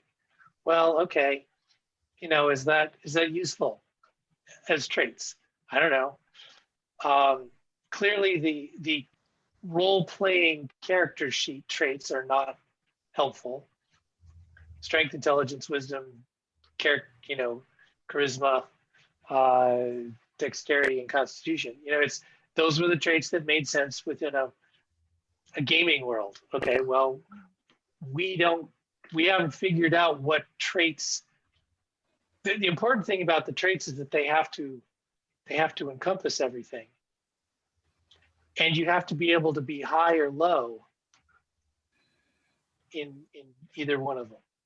Because that's the value in having a trait, is that everybody doesn't have high, you know, high numbers in all of them or low numbers in all of them, you know, and so I only put those in because it's a complete model. You know, there's a Hexaco, which is an adaptation of the ocean model, and that adds honesty to it. You know, and so like this, you know, the world of psychology, people have been trying to figure this out for, you know, there's the Enneagram, there's the Myers-Briggs, there's the Strengths Finder, there's, you know, I mean, there's dozens of these models.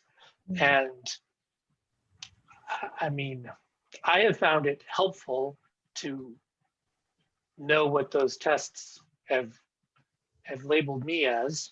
I found it helpful because then I can know where I should play and where I shouldn't. But, you know, do they all overlap? No. You know, do they include every possible thing? Scott, do you think that are the traits different from the classes? Because it seems like these could also be traits, like critical thinking. Yeah, critical thinking is a trait. You know, critical thinking is, yeah, that is a trait. And the challenge with those is you have to make sure that everyone understands what critical thinking is and agrees on the definition. And that's where you run into trouble. What's creative?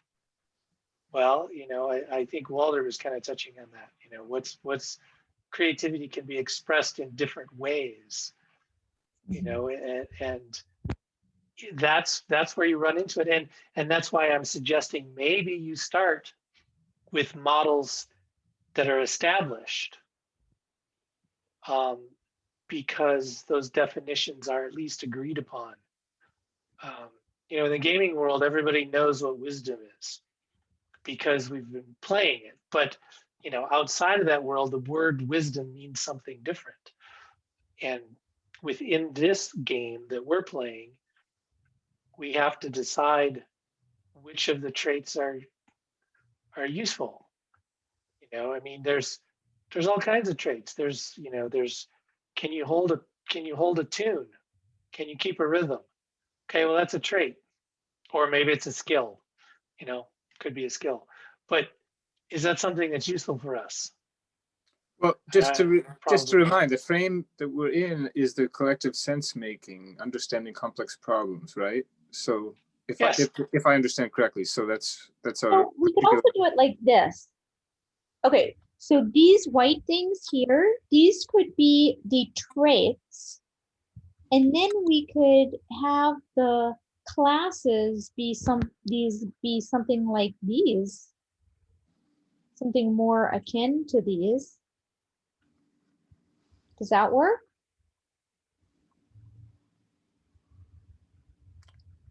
I'm not really sure what you mean, and I'm not sure you want to sort of. I think, well, maybe could you just repeat that? Yeah. Because So I feel like there's some integrity. I agree with you. There's integrity in the buckets already, I think, to me. Go ahead. I agree that there's integrity in those. If you're talking about in the buckets, I think there's also integrity in the columns. And I do agree with you, Lauren, that many of those make sense for for attributes. So in other words, critical thinking, I think potentially creativity, you know, heart intelligence, but guardian I don't know if doesn't sound like a trait to me, but Things maybe like it is. leader and thinker and retire and builder and so forth are decider and builder are roles rather than traits. yes, and that's what I'm saying. Should these, so what I'm saying is this, should these up here be the classes of roles? And then these things like critical thinking, creativity, heart intelligence be the traits? I agree with the latter as traits, but I don't know Hold why on. you need classes and roles are sort of two different words that are not redundant. Lauren, And so I'm I have not a sure question. that you need both. Yeah, the classes, I mean, we talked earlier today, and if I understand, it's relating to this map that you did quite some time back around collective intelligence process. And from our conversation, I made this list, which again is just above the more populated sticky circles right below map from here. And so I don't know if we're going to look at classes, those, if I understand, those are the classes that we're drawing from. So, and now do you want to add to that or change that basic list of the process phases? Well, I'm puzzled by the choice of the word class. So class is a special word that the gamers use. And what a class is say you have 50 different roles. A class is a way to be like, these 10 roles go under this class. To use gamer, and I don't know if this is helpful, you're going to be a magic user. Okay, well, a magic user is your class, but you're going to have sorcerer, wizard, charlatan, tricks. You know, there's like all these different things.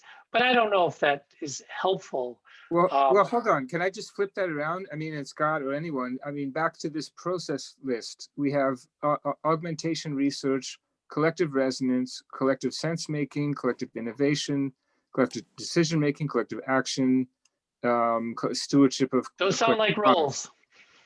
Those sound like roles. Well, that's okay, but that was our starting point thinking in terms of classes. I just want to use that as a reference. Oh, yeah. Yeah. I agree. But people have said that it sucks. Okay, well, let's tear it apart. I just, I was a little bit lost, and I just wasn't sure if that's what we're doing. We're just going back So and now, so one thing on a character sheet, when we're trying to do the character sheet, these are traits, but these are also traits. And this is another way to map it to our collective intelligence map, summing these up in traits and using the traits on the character sheet. So it's still using these buckets in a different way. We're using those as traits instead of classes. I mean, not like we are doing this or not, but it's just another way to do it. What I'm missing here, I appreciate Charles going back to the point, the collective intelligence process classes, if you will, or roles or whatever those are. And what I'm seeing again is that you've split those out into circles, and then we mapped essentially like roles, but we didn't map traits to those things. So it's not that it's not about the traits attached to each role that's most critical, which I know that's kind of what we're talking about, is how to make character sheets. But what I'm thinking about is that collective resonance. What are the traits required for collective resonance? Collective sense making. What are the traits? That's what I'm Not just which trying to do roles. here. Yeah. So the class is going to be, to Charles' point, the class on each sheet is going to be resonance, sense making, innovation, decision making. And so there'd only be 6 classes because there's 6, no, I'm sorry, 7. There's 7 circles, right? Yeah. So there'd be 7 classes. And if you want to have, I mean, that's. Okay, how about the class be sense maker?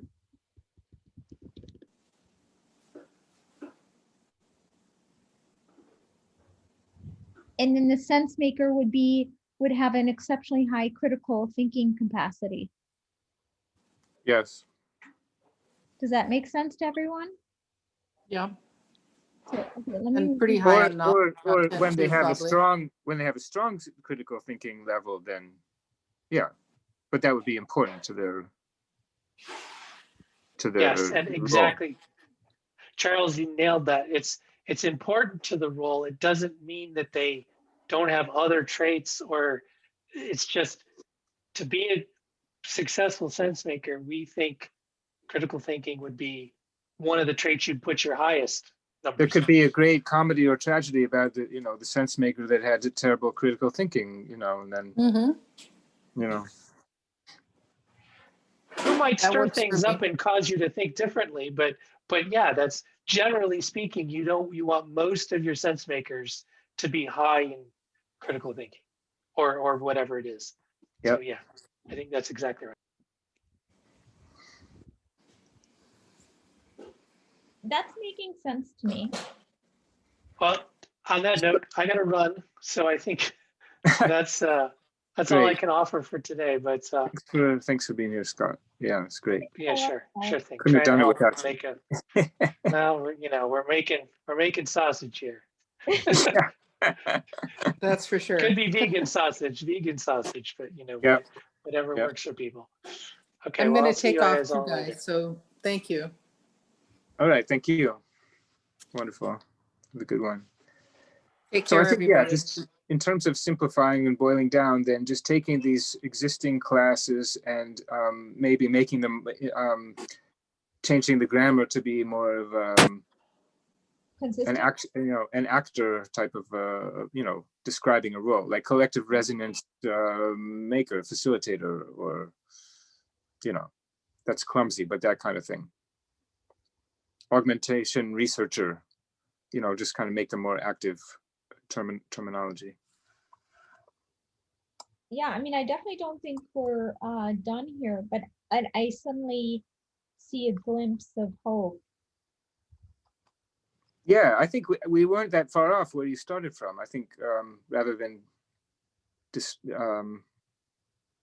yeah, breaking that all apart, I think we can use that.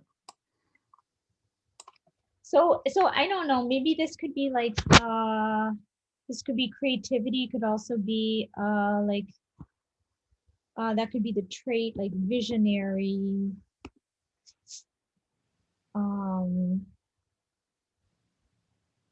Yes. Oh, where are you? Classes could be like sense maker, visionary. Solutionary is another one that comes to mind. You know. Innovator. I mean, if we're talking about, you know, again, just taking the basic, the noun phenomenon and making it into an actor.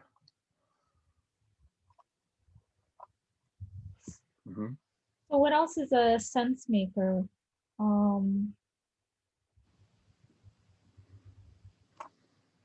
A curator?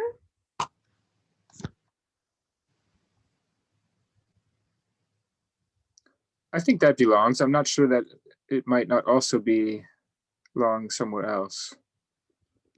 But I like that. I mean, that's the way I approach curation. Like, for example, when the pandemic first started, Charles, you were doing a lot of curation in terms of, oh my God, it's complex. What are we gonna do? And you're like, okay, here are the things that make sense to me. It just became a siphon essentially, but I had a real filters in my siphoning, you know? Yeah. And it's funny, we're coming back to all that, you know, now with the Mattermost and the ability to make channels and kind of be more specific in the curation. It's a lot of work, and I don't know, you know, when and how much we're going to really go there, but I would like to sooner than later. It's all ever relevant. Does this make any sense? Critical thinking, curator, what has value, what is dangerous? I'm not sure about those questions. Those are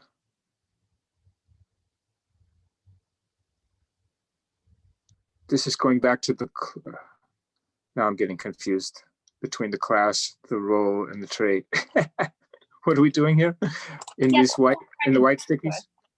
That's exactly what we're doing. Which? All of those. Separating those three things out. But in the white stickies though, which one was that? Because I think it should be critical thinker first of all. I mean, they're verbs and they're adjectives. Oh, I also have to get going. Okay. Okay, Joe. Thanks for being here. So much for yeah, you bet. really Good join. Coming through. You bet. See y'all. See y'all soon. Day. You bet. You too. I'm getting a bit tangled because there's not consistency in the grammar. And for me, the way to sort it in a very simple, efficient way would be to make the grammar consistent. Then make the grammar consistent. Okay, but my question stands as to which, so we have,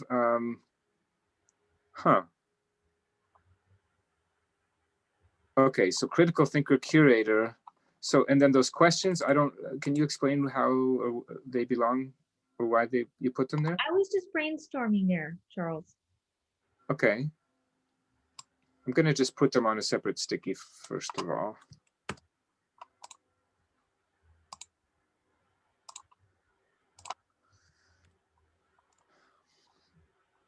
So going over to the collective stewardship, then guardian is a clear term for someone, is, you know, a role. Ambition. I think you're right about collective stewardship. When you look at what they might need to do, I think that judge might be also like you. Yeah, I think, yeah, absolutely. And yeah, so I think that judge is kind of like a guardian. Like what it does is like, okay, so what is the charter of this community? And it's the guardian of the charter, I guess. Okay, could put that. And that's kind of like, you know, a judge, they use the, you know, Constitution and previous case examples of like,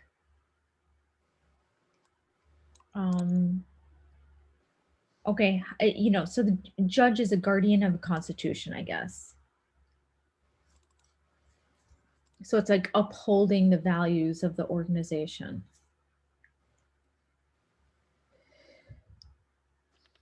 I'm going to change the grammar of the classes. So this is a collective steward, a steward of collective assets. Okay. And I think steward is kind of a hard word. Like, who knows what steward is exactly? Yeah, I know. Some people really love it. It's not my favorite, but it is meaningful. I mean, I couldn't even understand what a steward was, even when I looked it up.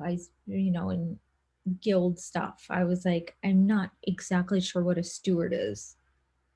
I think it relates to champion, but in a more like holding space, holding energy kind of way. I don't think it's because a champion isn't holding space for something. No, it's different, but it just reminds me of that. Okay. I mean, a steward could Let me give you an example in business. So the energetic president says, oh, look, everybody is making phones that help you fly. And this other person who could be, you know, VP of finance or, you know, chairman of the board or whoever says, yeah, well, but, you know, we actually are selling mouse traps and we don't have any money for this other stuff, right? So it's a position of responsibility and, you know, stability, risk management, very realistic, numbers driven. You know, it all sounds good, but this we cannot do, this we may be able to do, but then we can either do phones or we can do flying. It's a hugely important role. And when that's not in place, people can blow through billions and accomplish nothing. When what's not in play, what role? The you know, the holder of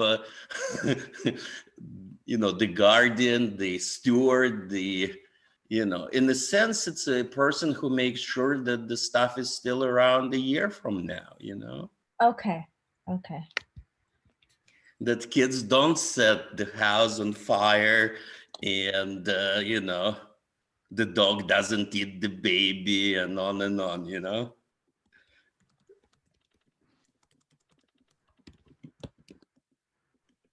I mean, it's a critical role that's like hugely, it somehow is viewed as a subservient role, but it really is in environments that are fast moving and a lot of fast talking, innovative people. This is one piece of the puzzle they're often missing. It's like they can make stuff up much faster than anything can be done. And if there is nobody to hold them down to, okay, pick one, and no, I'm not gonna let you change it tomorrow just because you had some more brilliance. Mm-hmm. So you can use words like responsibility and commitment and stick with itness, kinds of a little bit boring kinds of things that are actually hugely valuable.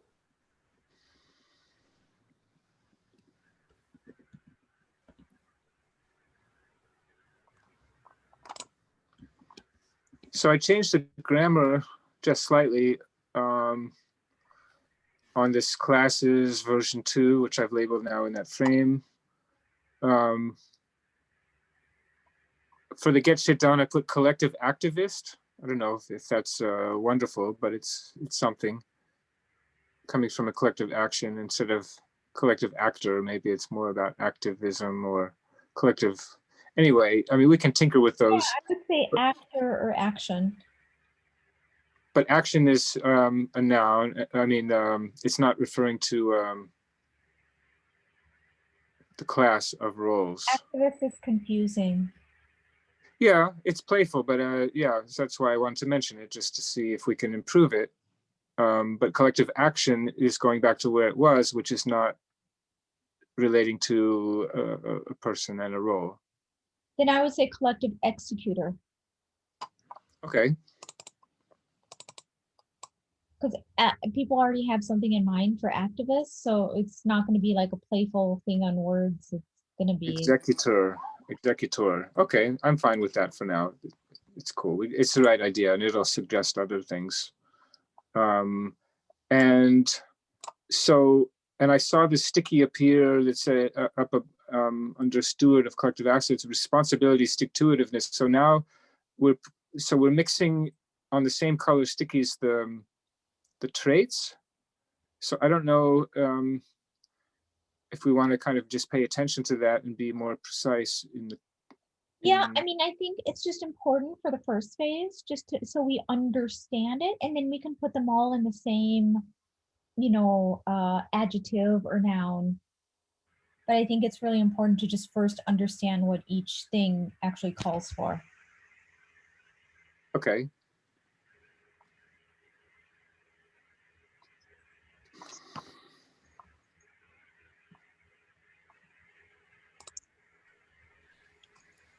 Charles, but I mean, basically, do not be surprised or frustrated by the fact that it doesn't fall into place nicely. It cannot, because like I said, there are different domains and different ways of talking about what you're trying to accomplish. So it can never nicely fall into orthogonal, distinctive categories. And the more categories you have, the more sort of overspecified it is. So you can basically fit anything to anything, you know, then everybody says, oh, I'm some of that and some of this. You know, I have 5 out of 6 traits. So what does that make me? No, I'm just referring to this activity we're doing and trying to be attentive to certain aspects of the process. That's all I'm saying. I would actually maybe move, like I would think that so I think that friction reduction and interoperability might go under resonance maker instead of innovator. I think I put them on the wrong category in the first place. Is that up above where that? Yeah, because I think that the heart intelligence, I think that's all about Oh, I see what, yeah. friction reduction, interoperability, all that stuff seems the same to me. So I think I just put it wrong in the first place.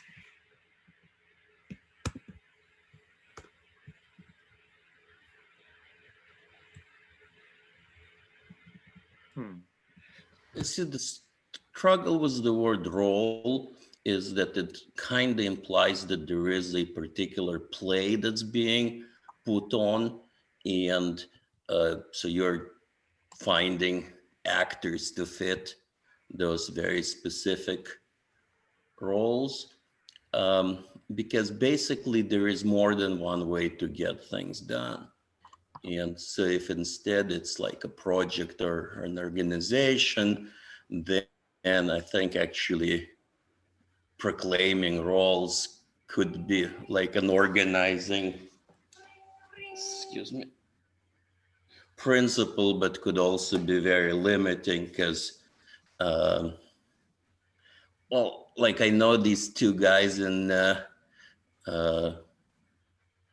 you may have read about them or talked to them. They're like this DORG, in New York. They are off of this, they're working with the DAO stack people. Yeah, we remember them. And they are, what's interesting about the two of them is that one of them has more formal kind of science and computer training, and the other one is more on liberal arts side. But between the two of them working, the quote unquote techie is actually doing more of the business and promotion, whereas the other one is doing more of the technical specs and organizing projects. So when people have the liberty to actually find where they're making or are forced to make the most impact, just because there is only two of them and they're up against a whole boatload of things that need solving, just because somebody from outside would proclaim, okay, you are the you are the CEO and you are the CTO, so you go look for money and you go write code. It actually would be the opposite of what organically those two individuals ended up doing.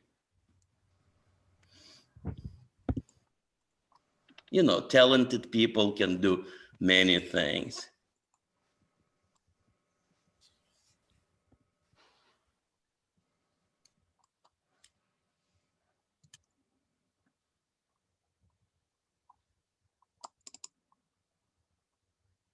So I would also move innovation diffusion out of collective innovator. And I'm going to put that under get shit done collective executor. Because innovation diffusion is different from like thinking of great things to do in solutions. It's enacting the solutions. So I had that one wrong as well, I think. Also, discoverability comes to mind. I'm not sure if that specifically fits there, but that also relates to what you just said.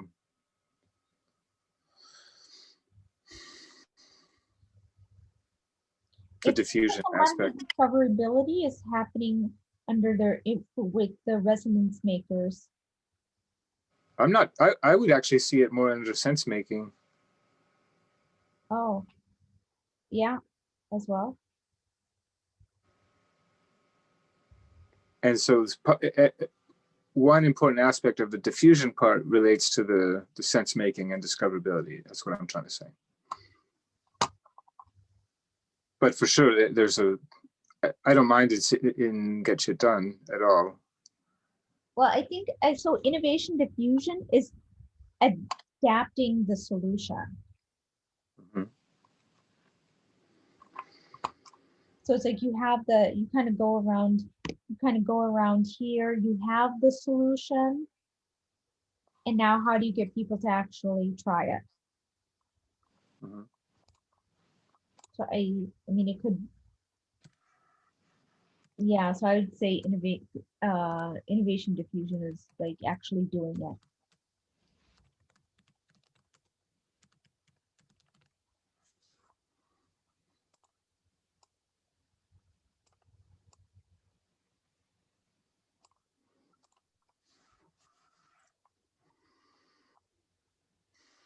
So I would put discoverability under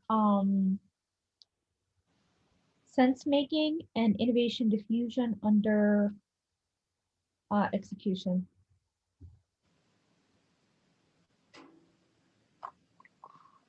Okay, I mean, I added it to that note just because I feel that it relates still to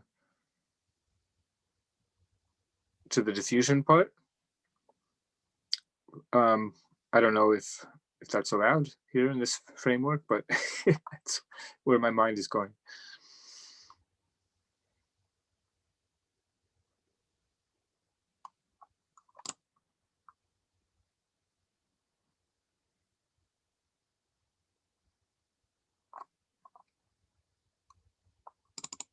Or I could add discoverability. I'll put that in the box on sense making.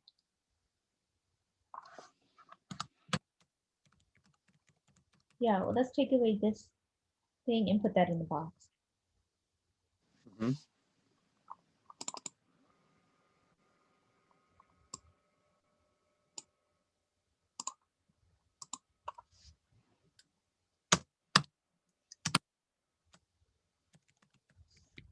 And maybe this is also the steward. I would say the steward is also maybe a quality control.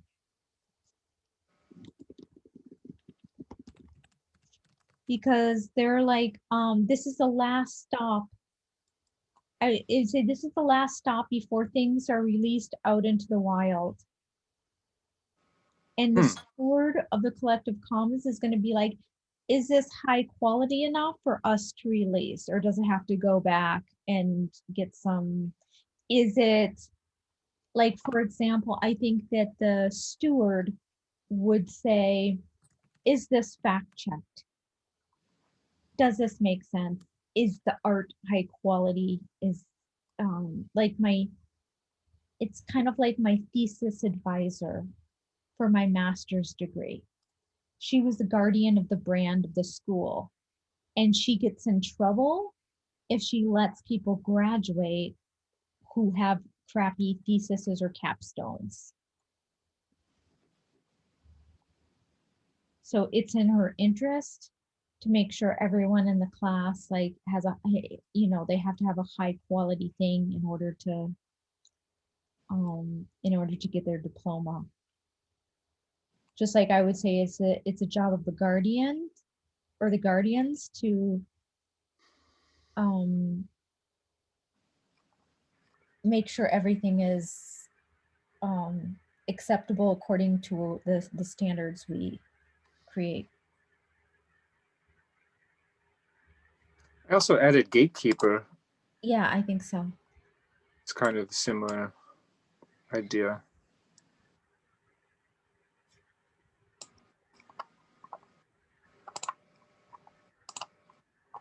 It's like drawing the line between inside and outside. Mm-hmm.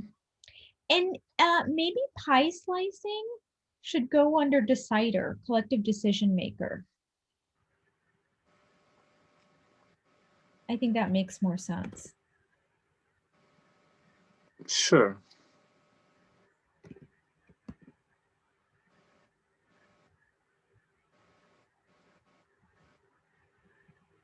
Yeah. So in that sense, it's so that's really, so that down where you just were relates to individual IP, for example, or property, if you want, if you will, and then yeah, the commons, right? You already just changed it. So there's like the collective IP. You could still have it up there, but that would be more specific to the collective.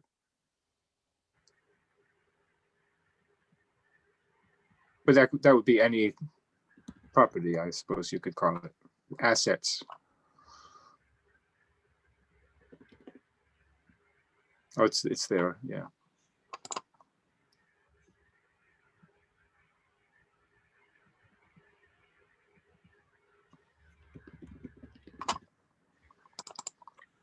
They're kind of defenders of the brand.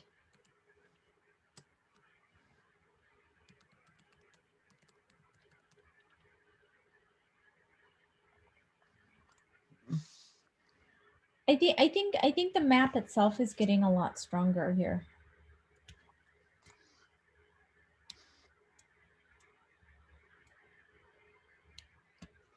How about our character sheet?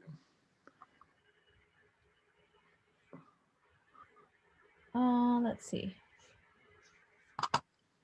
Do we just want to go in and copy them out for each, because there's not so many, and then we can, well, maybe we'll just keep them in circles. It's actually fine. We can, maybe we can make a color, a particular color for traits and a particular color for skills, and then clean up the circles. That might be the quickest way. What do you think? Yeah.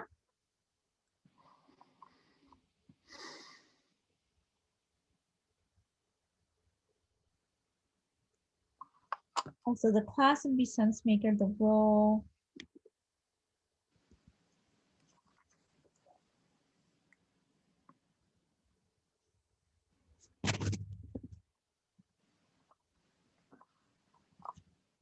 So we might have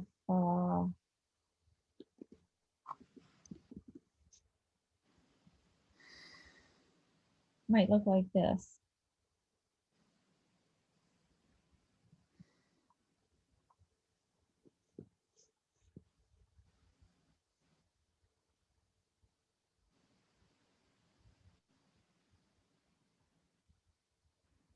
Oh, okay. We're going to spend a lot of time if we want to make for each role. But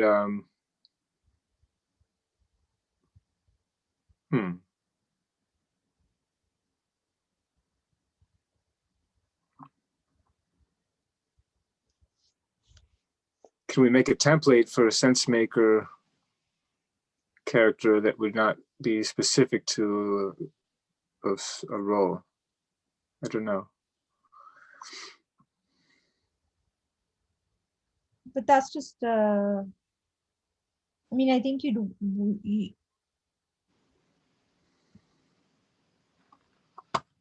Because those traits are across the class, right? Isn't that the idea?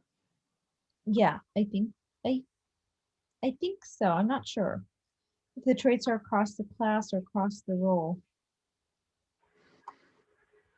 Well, it's just us now here. I mean, Walter, I don't know if you have some input on this, but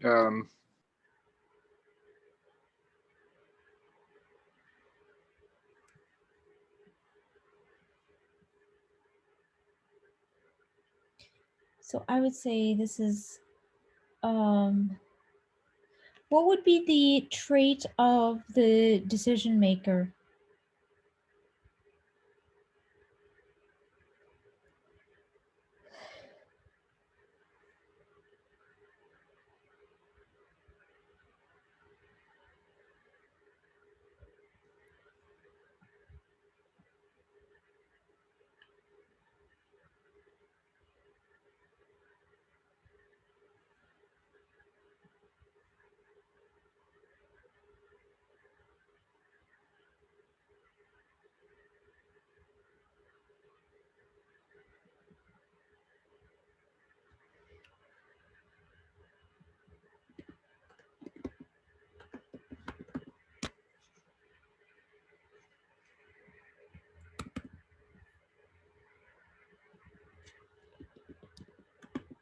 So do you think that the steward is the main aspect is responsibility?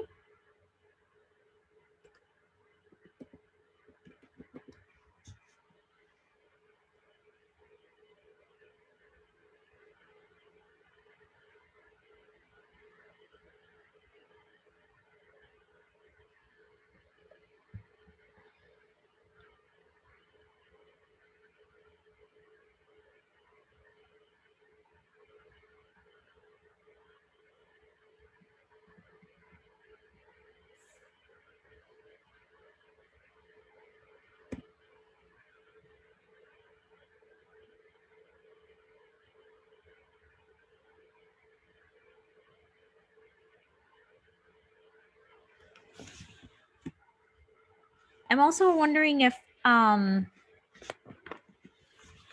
I was muted. Oh, come on. I didn't realize I was muted. Oh, are you talking? I was totally talking for like a while. Okay, never mind. Because you were ignoring me, I was just kind of wondering what was going on. So I didn't. I was looking at the sheet. I didn't really realize that you were talking. Okay. So you're moving kind of quick and I'm not following you. And I've asked you a few times, but clearly I was muted, so never mind.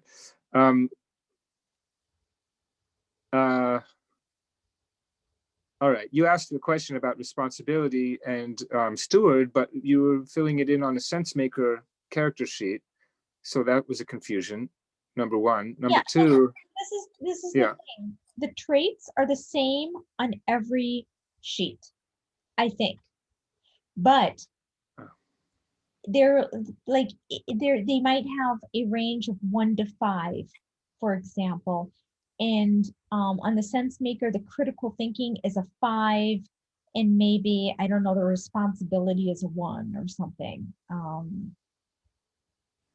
Do you have a rough number of traits that we're going to aim for that will cover all of the classes? Yeah, so that would be 1, 2, 3, 7. Because it's like No. 7 traits. I'm asking about number of traits. Yeah, so what I'm saying is we pick one trait that's most important from each Okay. one, and that's what Okay. here. And Okay. then the So same on every single class and role, they're just adjusted, their number is different. I took out the sense maker label on the sheet because this is a template. That was confusing me. Okay, but we maybe just put it in another color because we need to know what kind of goes there. Well, can we just make this as a template and then copy it and get specific on the copies? Yeah, but just let's put it back there just so we know kind of what to put there. Or we can make the list and make checkboxes. How about that? Yeah, I'm just saying we can just make these colored so we know that they can be changed. So I'll just make those in purple. Okay. All right. I had a way just to have the list of all of them and have checkboxes, so then we can just use the same template for each. Okay. Just go ahead. Maybe It's we fine. can have snacks now, Charles, and then just do this tomorrow. All right. Yeah, I'm getting a little frustrated because I'm trying to make a template but it's fine. And also my question before, no, I think you actually answered it. I'm fine with the seven traits for the 7 classes. Let's just go with that. Okay. I mean, I think it we're gonna need to put a lot of time into it, but I think it makes a lot more sense than when we started. Mm-hmm.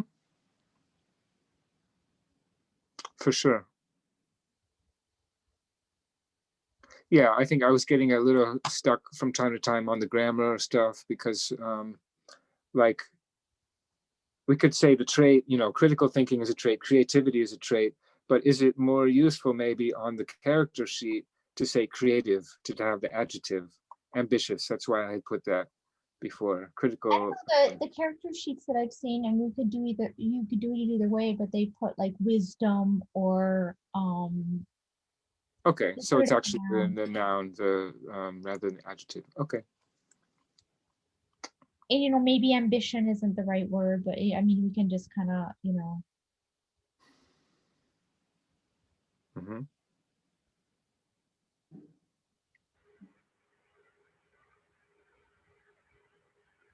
Yeah, where did that come from? Ambition? Oh, from the get shit done. Yeah. I see. Got it. So that's basically motivation. Want to accomplish stuff. Motivation could also fit there. Inspiration, maybe. Energy. I mean, I think that the key word is completion of stuff and not. Well, that goes back to our conversation last week. I think that process and the doing is also key to it. So which is distinct from completion. But it's related. But if you do stuff and then don't get it done, I don't think it's under get shit done. Okay, yeah, fair enough. Done. Because you actually don't want people who do stuff and don't get it done in the get shit done. Okay. Got it. Yeah, it's true. Yes, correct. I agree. I stand corrected.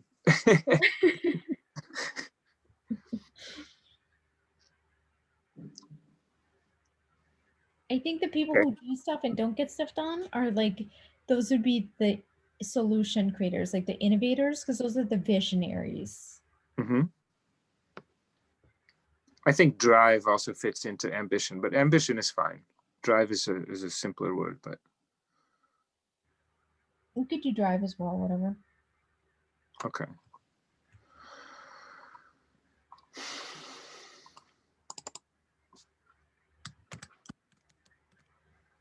Yeah.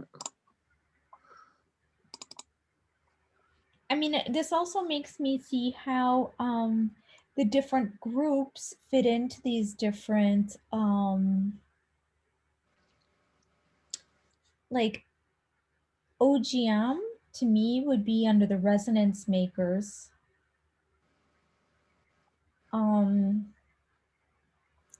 Metacogs would be under the sense makers because they're the critical thinkers.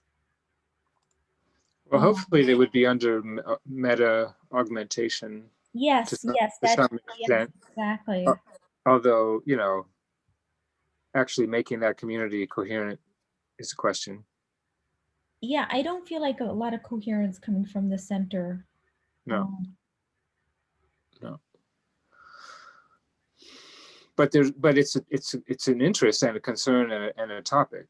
It's a pattern, but yeah, there's something Not missing. compelling as it is.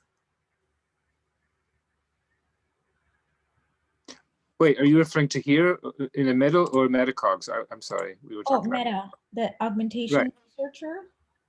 Right. So what do you just restate what you said?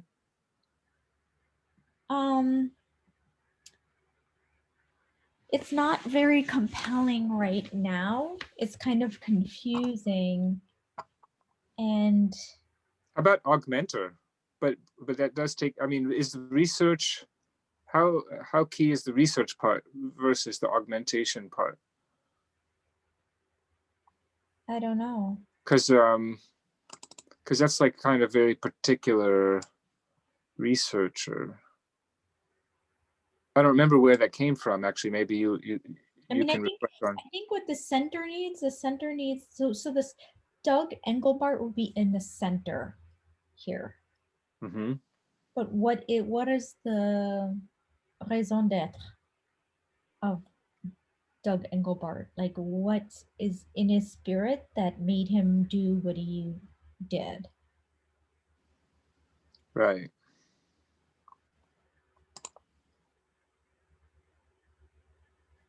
It's also about innovation. I mean, it's research and it's innovation as well, for sure.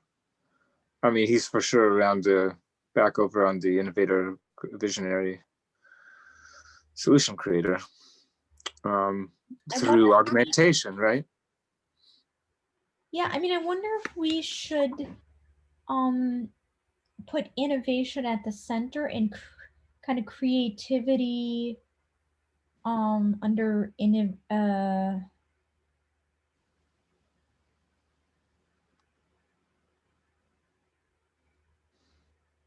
augmentation. I'm not feeling like hard lines between all this stuff.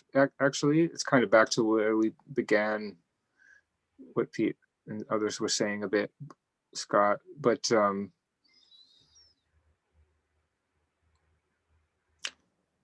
meta and augmentation and NIC feel right and good in the center. The researcher part, I'm getting a little maybe lost in, and maybe that's the part that's not very energizing somehow. or even augmentation, like another phrase is amplifier. Maybe, yeah. Amplifier. That was like Mind Amplifiers, I think was one of Howard's books. How about Mind Amplifier? How about or collective amplifier? That might fit in with others. Sure. I mean, I guess it's all collective, actually. So yeah. Okay. So we're going to lose augmentation. Yeah, I think so, because no one knows what augmentation is. Collective amplifier. Yeah, that's good. Networked improvement community. That's fine. I'll leave it there. I mean, it's. Yeah, because that makes sense if it's an amplifier. So what you're doing with like AI is using AI to automate the processes, so it speeds it up. It goes faster. It can reach wider. It can. So taking the product that we make, say like this, you know, the stewardship, like, you know, the stuff, and then be like, okay, how do we now add some energy and synergy?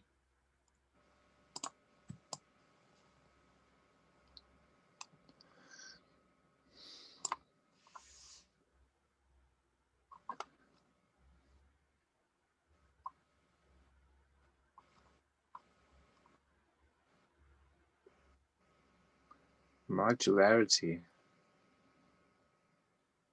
sounds like interoperability. Is it though? I don't know. It just reminds me of it. This is why I put modularity under that. I think that it's a kind of a meta concept as to what are the modules and how do you put the modules together. I absolutely consider interoperability that as well. I mean, interoperability actually goes everywhere, pretty much like flow, or interoperability flow, if you will. Maybe, I mean, we can move interoperability to here. I think it's more there, although I would actually say resonance is like interoperability of frequencies. It's like the harmony, back to the harmony thing. Okay, how about this? Okay, so under resonance, it's like the quality of the signal, and under the meta is, or the collective amplifier, it's the strength of the signal. So in terms of like chakras, there's like how tight your chakra is spinning and how in how much energy you're generating. And the energy you're generating comes, it's like a glow out from your body if you see it in a visual. And the resonance is like, if you can see the chakras, if they show up as like tight circles. Okay, so like I would. So that would be like, are you playing well as a band? And the meta, the amplifier would be like the amplification, like, do we have a good sound system? Sure, but I would add to the convergent resonance maker in regard to the signaling. It's the transmission reception. It's the directionality and responsiveness. It's some of the stuff that actually I had added, like I put over next to the sense making, responsive, sensitive, attentive, but it also relates to this resonance and the signaling, because signals have to be sent and they have to be received. And like, you know, in a band with multiple voices, then, you know, that's what's going on. That's going to make or break the resonance and the rhythm, the groove, right? Mm-hmm. Groove is another one we can put in here.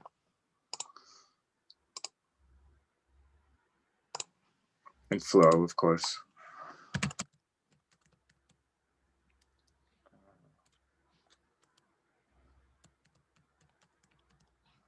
So I think, yeah, so okay, so if we're imagining like a band playing, the resonance is all about like, how much are they practicing together? How are they getting along? How are they feeling each other when they're playing? Like, how good is the music they're making together? And there's the something trait, I think, is the flow. I would call the trait actually flow. Okay. Or simply resonance. But yeah. And then maybe the middle section is like all the coordination between the different things. Like if the band plays really well, but you know, there's always a guy who hooks up all the instruments and tests everything out and is like were there flyers distributed and is everything taken care of? So it's kind of almost like the command and The manager. Yeah. Well, it could, yeah, it's often, it could also be the band leader or the PA, but yeah. But sorry, where was that? So I'm wondering if that's in the middle, like something to do with The amplifier? Yeah.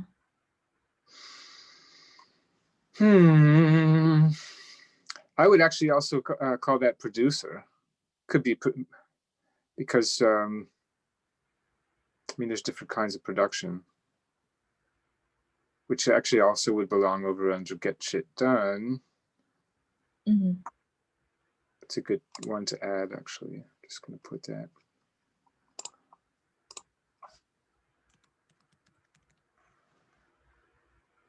But that's also like, it could be executive producer. I mean, there's all kinds of metaphors we can use here.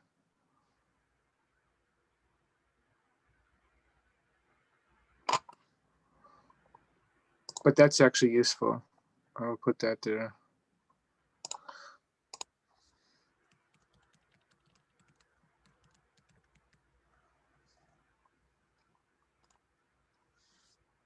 Not quite the same as a manager, but yeah. So what is it? What's the difference? What's an executive producer? That's someone who just like well, it actually also implies paying, investing often enough. But it doesn't have to mean that, but it can mean, you know, putting money into a project to see it through, but overseeing, directing. I mean, there's, yeah, it can mean different things. So in a certain sense, the executive producer might be more in the sense of a steward or guardian, because they're the ones who definitely has an interest to make sure it's followed through. Okay, fair enough. Society. Okay.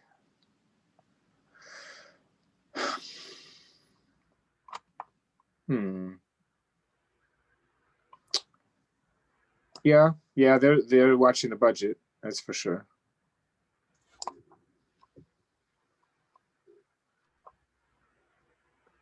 So I'll go back to what I was saying about manager then. I guess I'll put that in there.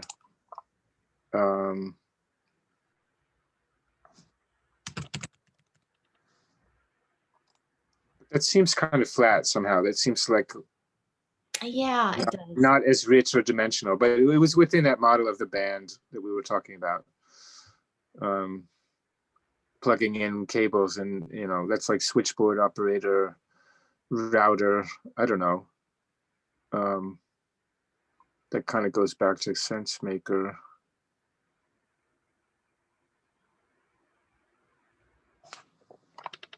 I'll just take that out. I don't know what to put there.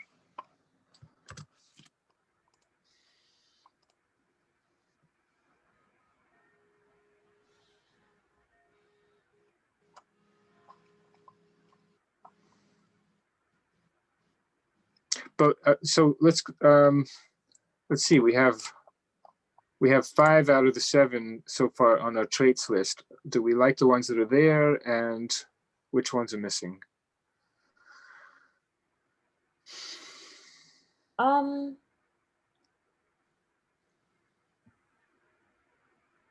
I wonder if people will understand about flow, like if that's a trait. It might be a little vague as to resonance. Would resonance be clearer there? I don't think so. But that's what we're talking. Harmony. I mean, it's a bit out of context, but that's the point. It needs to be across all the different contexts for a character, right? We're talking about a character's quality of flow, of harmony, of resonance, of groove. I mean, it's gonna require some imagination for people. We're trying to make up something new, right? I mean, I think it's, you know, someone like Ken, right? And so I think that the kind of heart intelligence is the key to that. I mean, I think that's more descriptive than flow in terms of a character trait. Is resonance always relating to heart? Maybe, but that also is not entirely clear. Soul connection. Yeah, I don't mind it. I guess it would be nice to have one word, but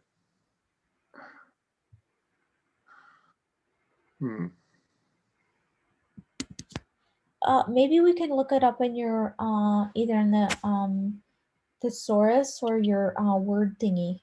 Word flex. Okay, I can try that. And maybe that would help with the amplifier as well, with the because the middle. Okay, let's see if I can. Let's see if I can run it now without crashing this thing because it's on this old tablet. What's it going to say though? But heart intelligence, it doesn't actually directly imply flow or resonance. Mm-hmm. Like the term to me doesn't. I can see the relation, but it's not explicitly connected. Well, we can also look up harmony and all of those. So that's what I mean. That's what flow is too. It's kind of like seeking harmony. Mm-hmm. Also, I do want to go soon. I have a meeting at 6 a.m. Oh, wow. Oh, okay. All right. With some other time zone or what? It's someone from California. It's a real estate developer from California. Okay. Okay, cool. Well, I met him at an alumni event, and I want to try to explain to him what I'm doing and see if he understands and see if he can just help me use better language for someone who works in business to understand what I'm doing. Okay. So he's just going to help me with languaging. Cool. I'm not sure what else like a real estate developer can do for us, but he just Languaging like around these, what we're doing here now, for example, or. Yeah, so I'm just going to tell him this is what we're doing and have him work with me to use more, better business language. Okay, sounds great. Use kind of like words and phrases that are like, oh, I get it. Maybe I will just make a quick list of things to run in WordFlex right after we finish, so I don't try to do it at the same time. So like resonance, harmony, flow. What were the other ones you were thinking? Yep. And it, you know, anything. I'm gonna put harmony on this traits list because I think that's actually potentially the best of what we have so far. Okay. So I mean, to me, harmony is kind of in the middle of that. It suggests heart's intelligence. It suggests flow. It suggests friction reduction, groove, all of that. I think harmony. Yeah, I mean, this is for a character. It's for an individual. So it applies. So it's harmony on the individual level, right? It's like internal harmony. It's being composed. It's but as far as anyway, yeah. Hey, sorry, were you saying something else? There might be a better word that suggests critical thinking, like the ability to make things harmonious. Hold on, the critical thinking is not on that part though. The resonance. What? The critical thinking part isn't in the resonance section in class. Now you confused me. I'm sorry. I'm totally confused about why you're confused. I don't know what you're talking about. I thought we were talking about harmony, and you started saying there's better words, but then you mentioned critical thinking. No, I'm sorry. It's no, not in terms of harmony. Okay.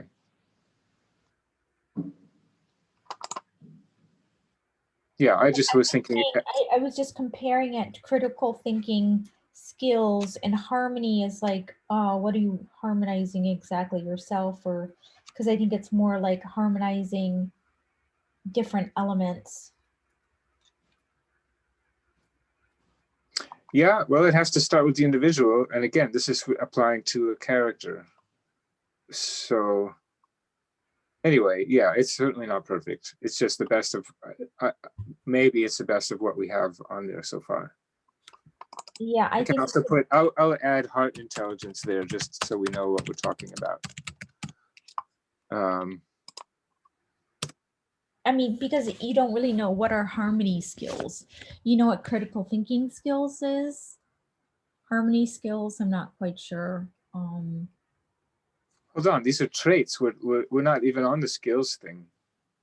I'm sorry, but what I'm saying is critical thinking is it's a skill too. Okay, well then. I know what that is. Right. Harmony, I don't know what that is as a trait.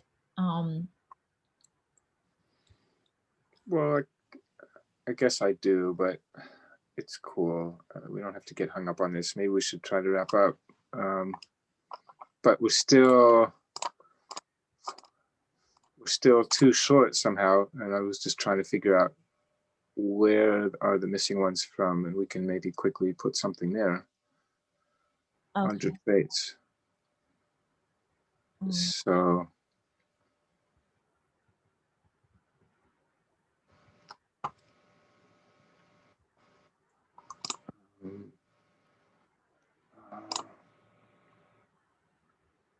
Decision ability, is that like decidability?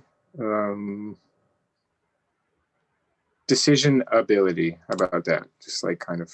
You can put that for now. I don't think that's what it will be like at the end, but. Well, it's just something so we understand where we're going.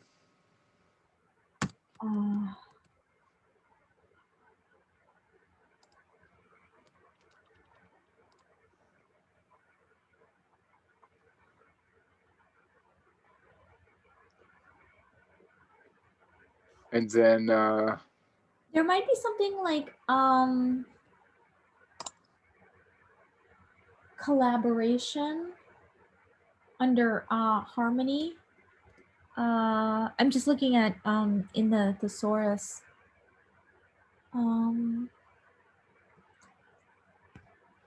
Cooperation. It's a vibe though. It's an energy, it's a vibe. It's literally frequencies. It's like waves lining up in certain ways, either colliding or flowing. Right. Canceling, they can collide, they can cancel each other out, they can go in and out of phase. This is all kind of wave stuff. That's where I go with resonance. Vibe. Yeah, that's fine. I mean, that works. I mean, but again, it's still a bit obscure depending on the context. It's an individual vibe on the character, and then their ability to sort of imbue the collective with the vibe. Right. Right. So vibe ability, how about that? I mean, that also works. Vibe ability. Go for that.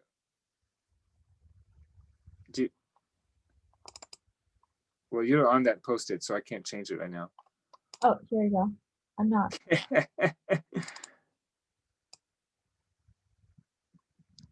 How's that for pragmatism?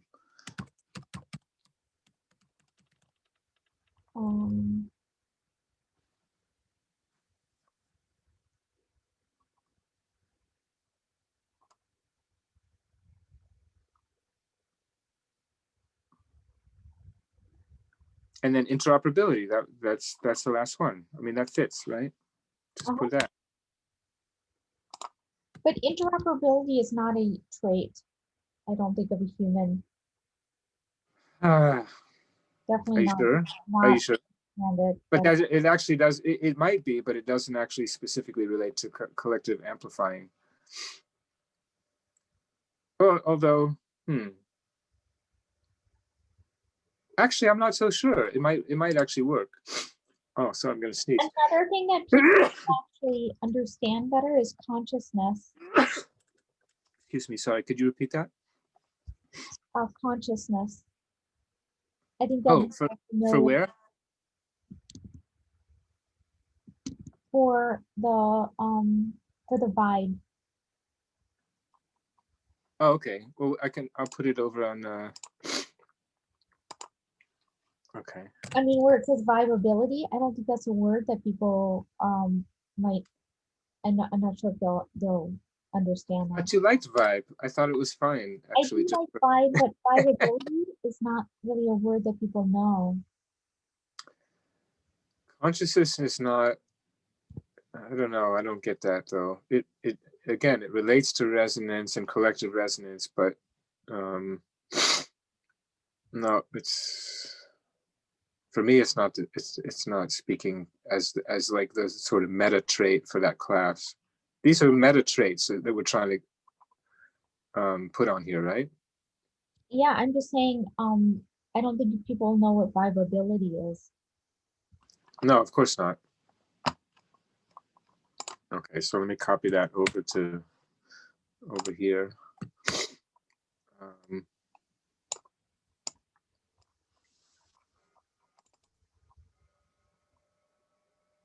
So should I go back to harmony and heart intelligence? I just don't know. I am just not clear on that one. I'm just going to put resonance. Okay.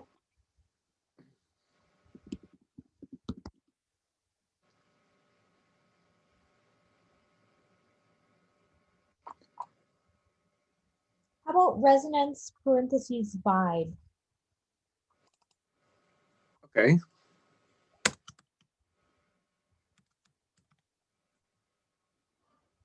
Vibeability. All right, there it is. Folks, you need to be tired. It's like past midnight there.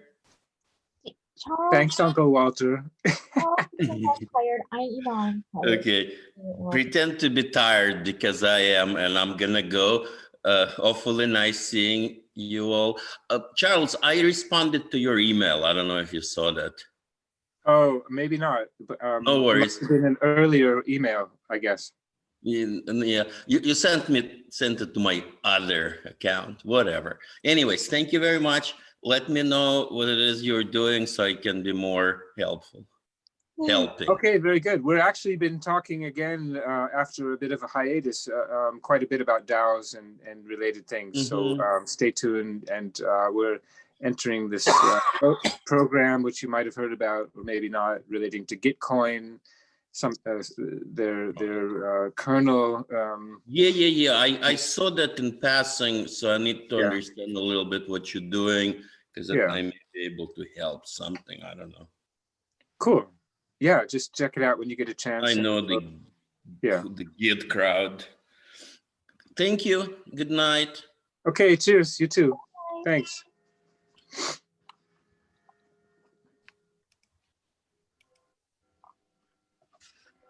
So Lauren, it looks like we have the 7 then. Are we, is it okay for now to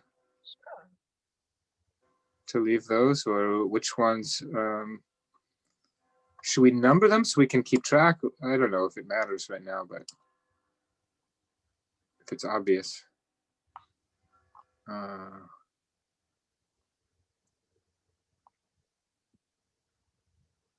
I think it is a little confusing that the critical thinking is a trait and a skill.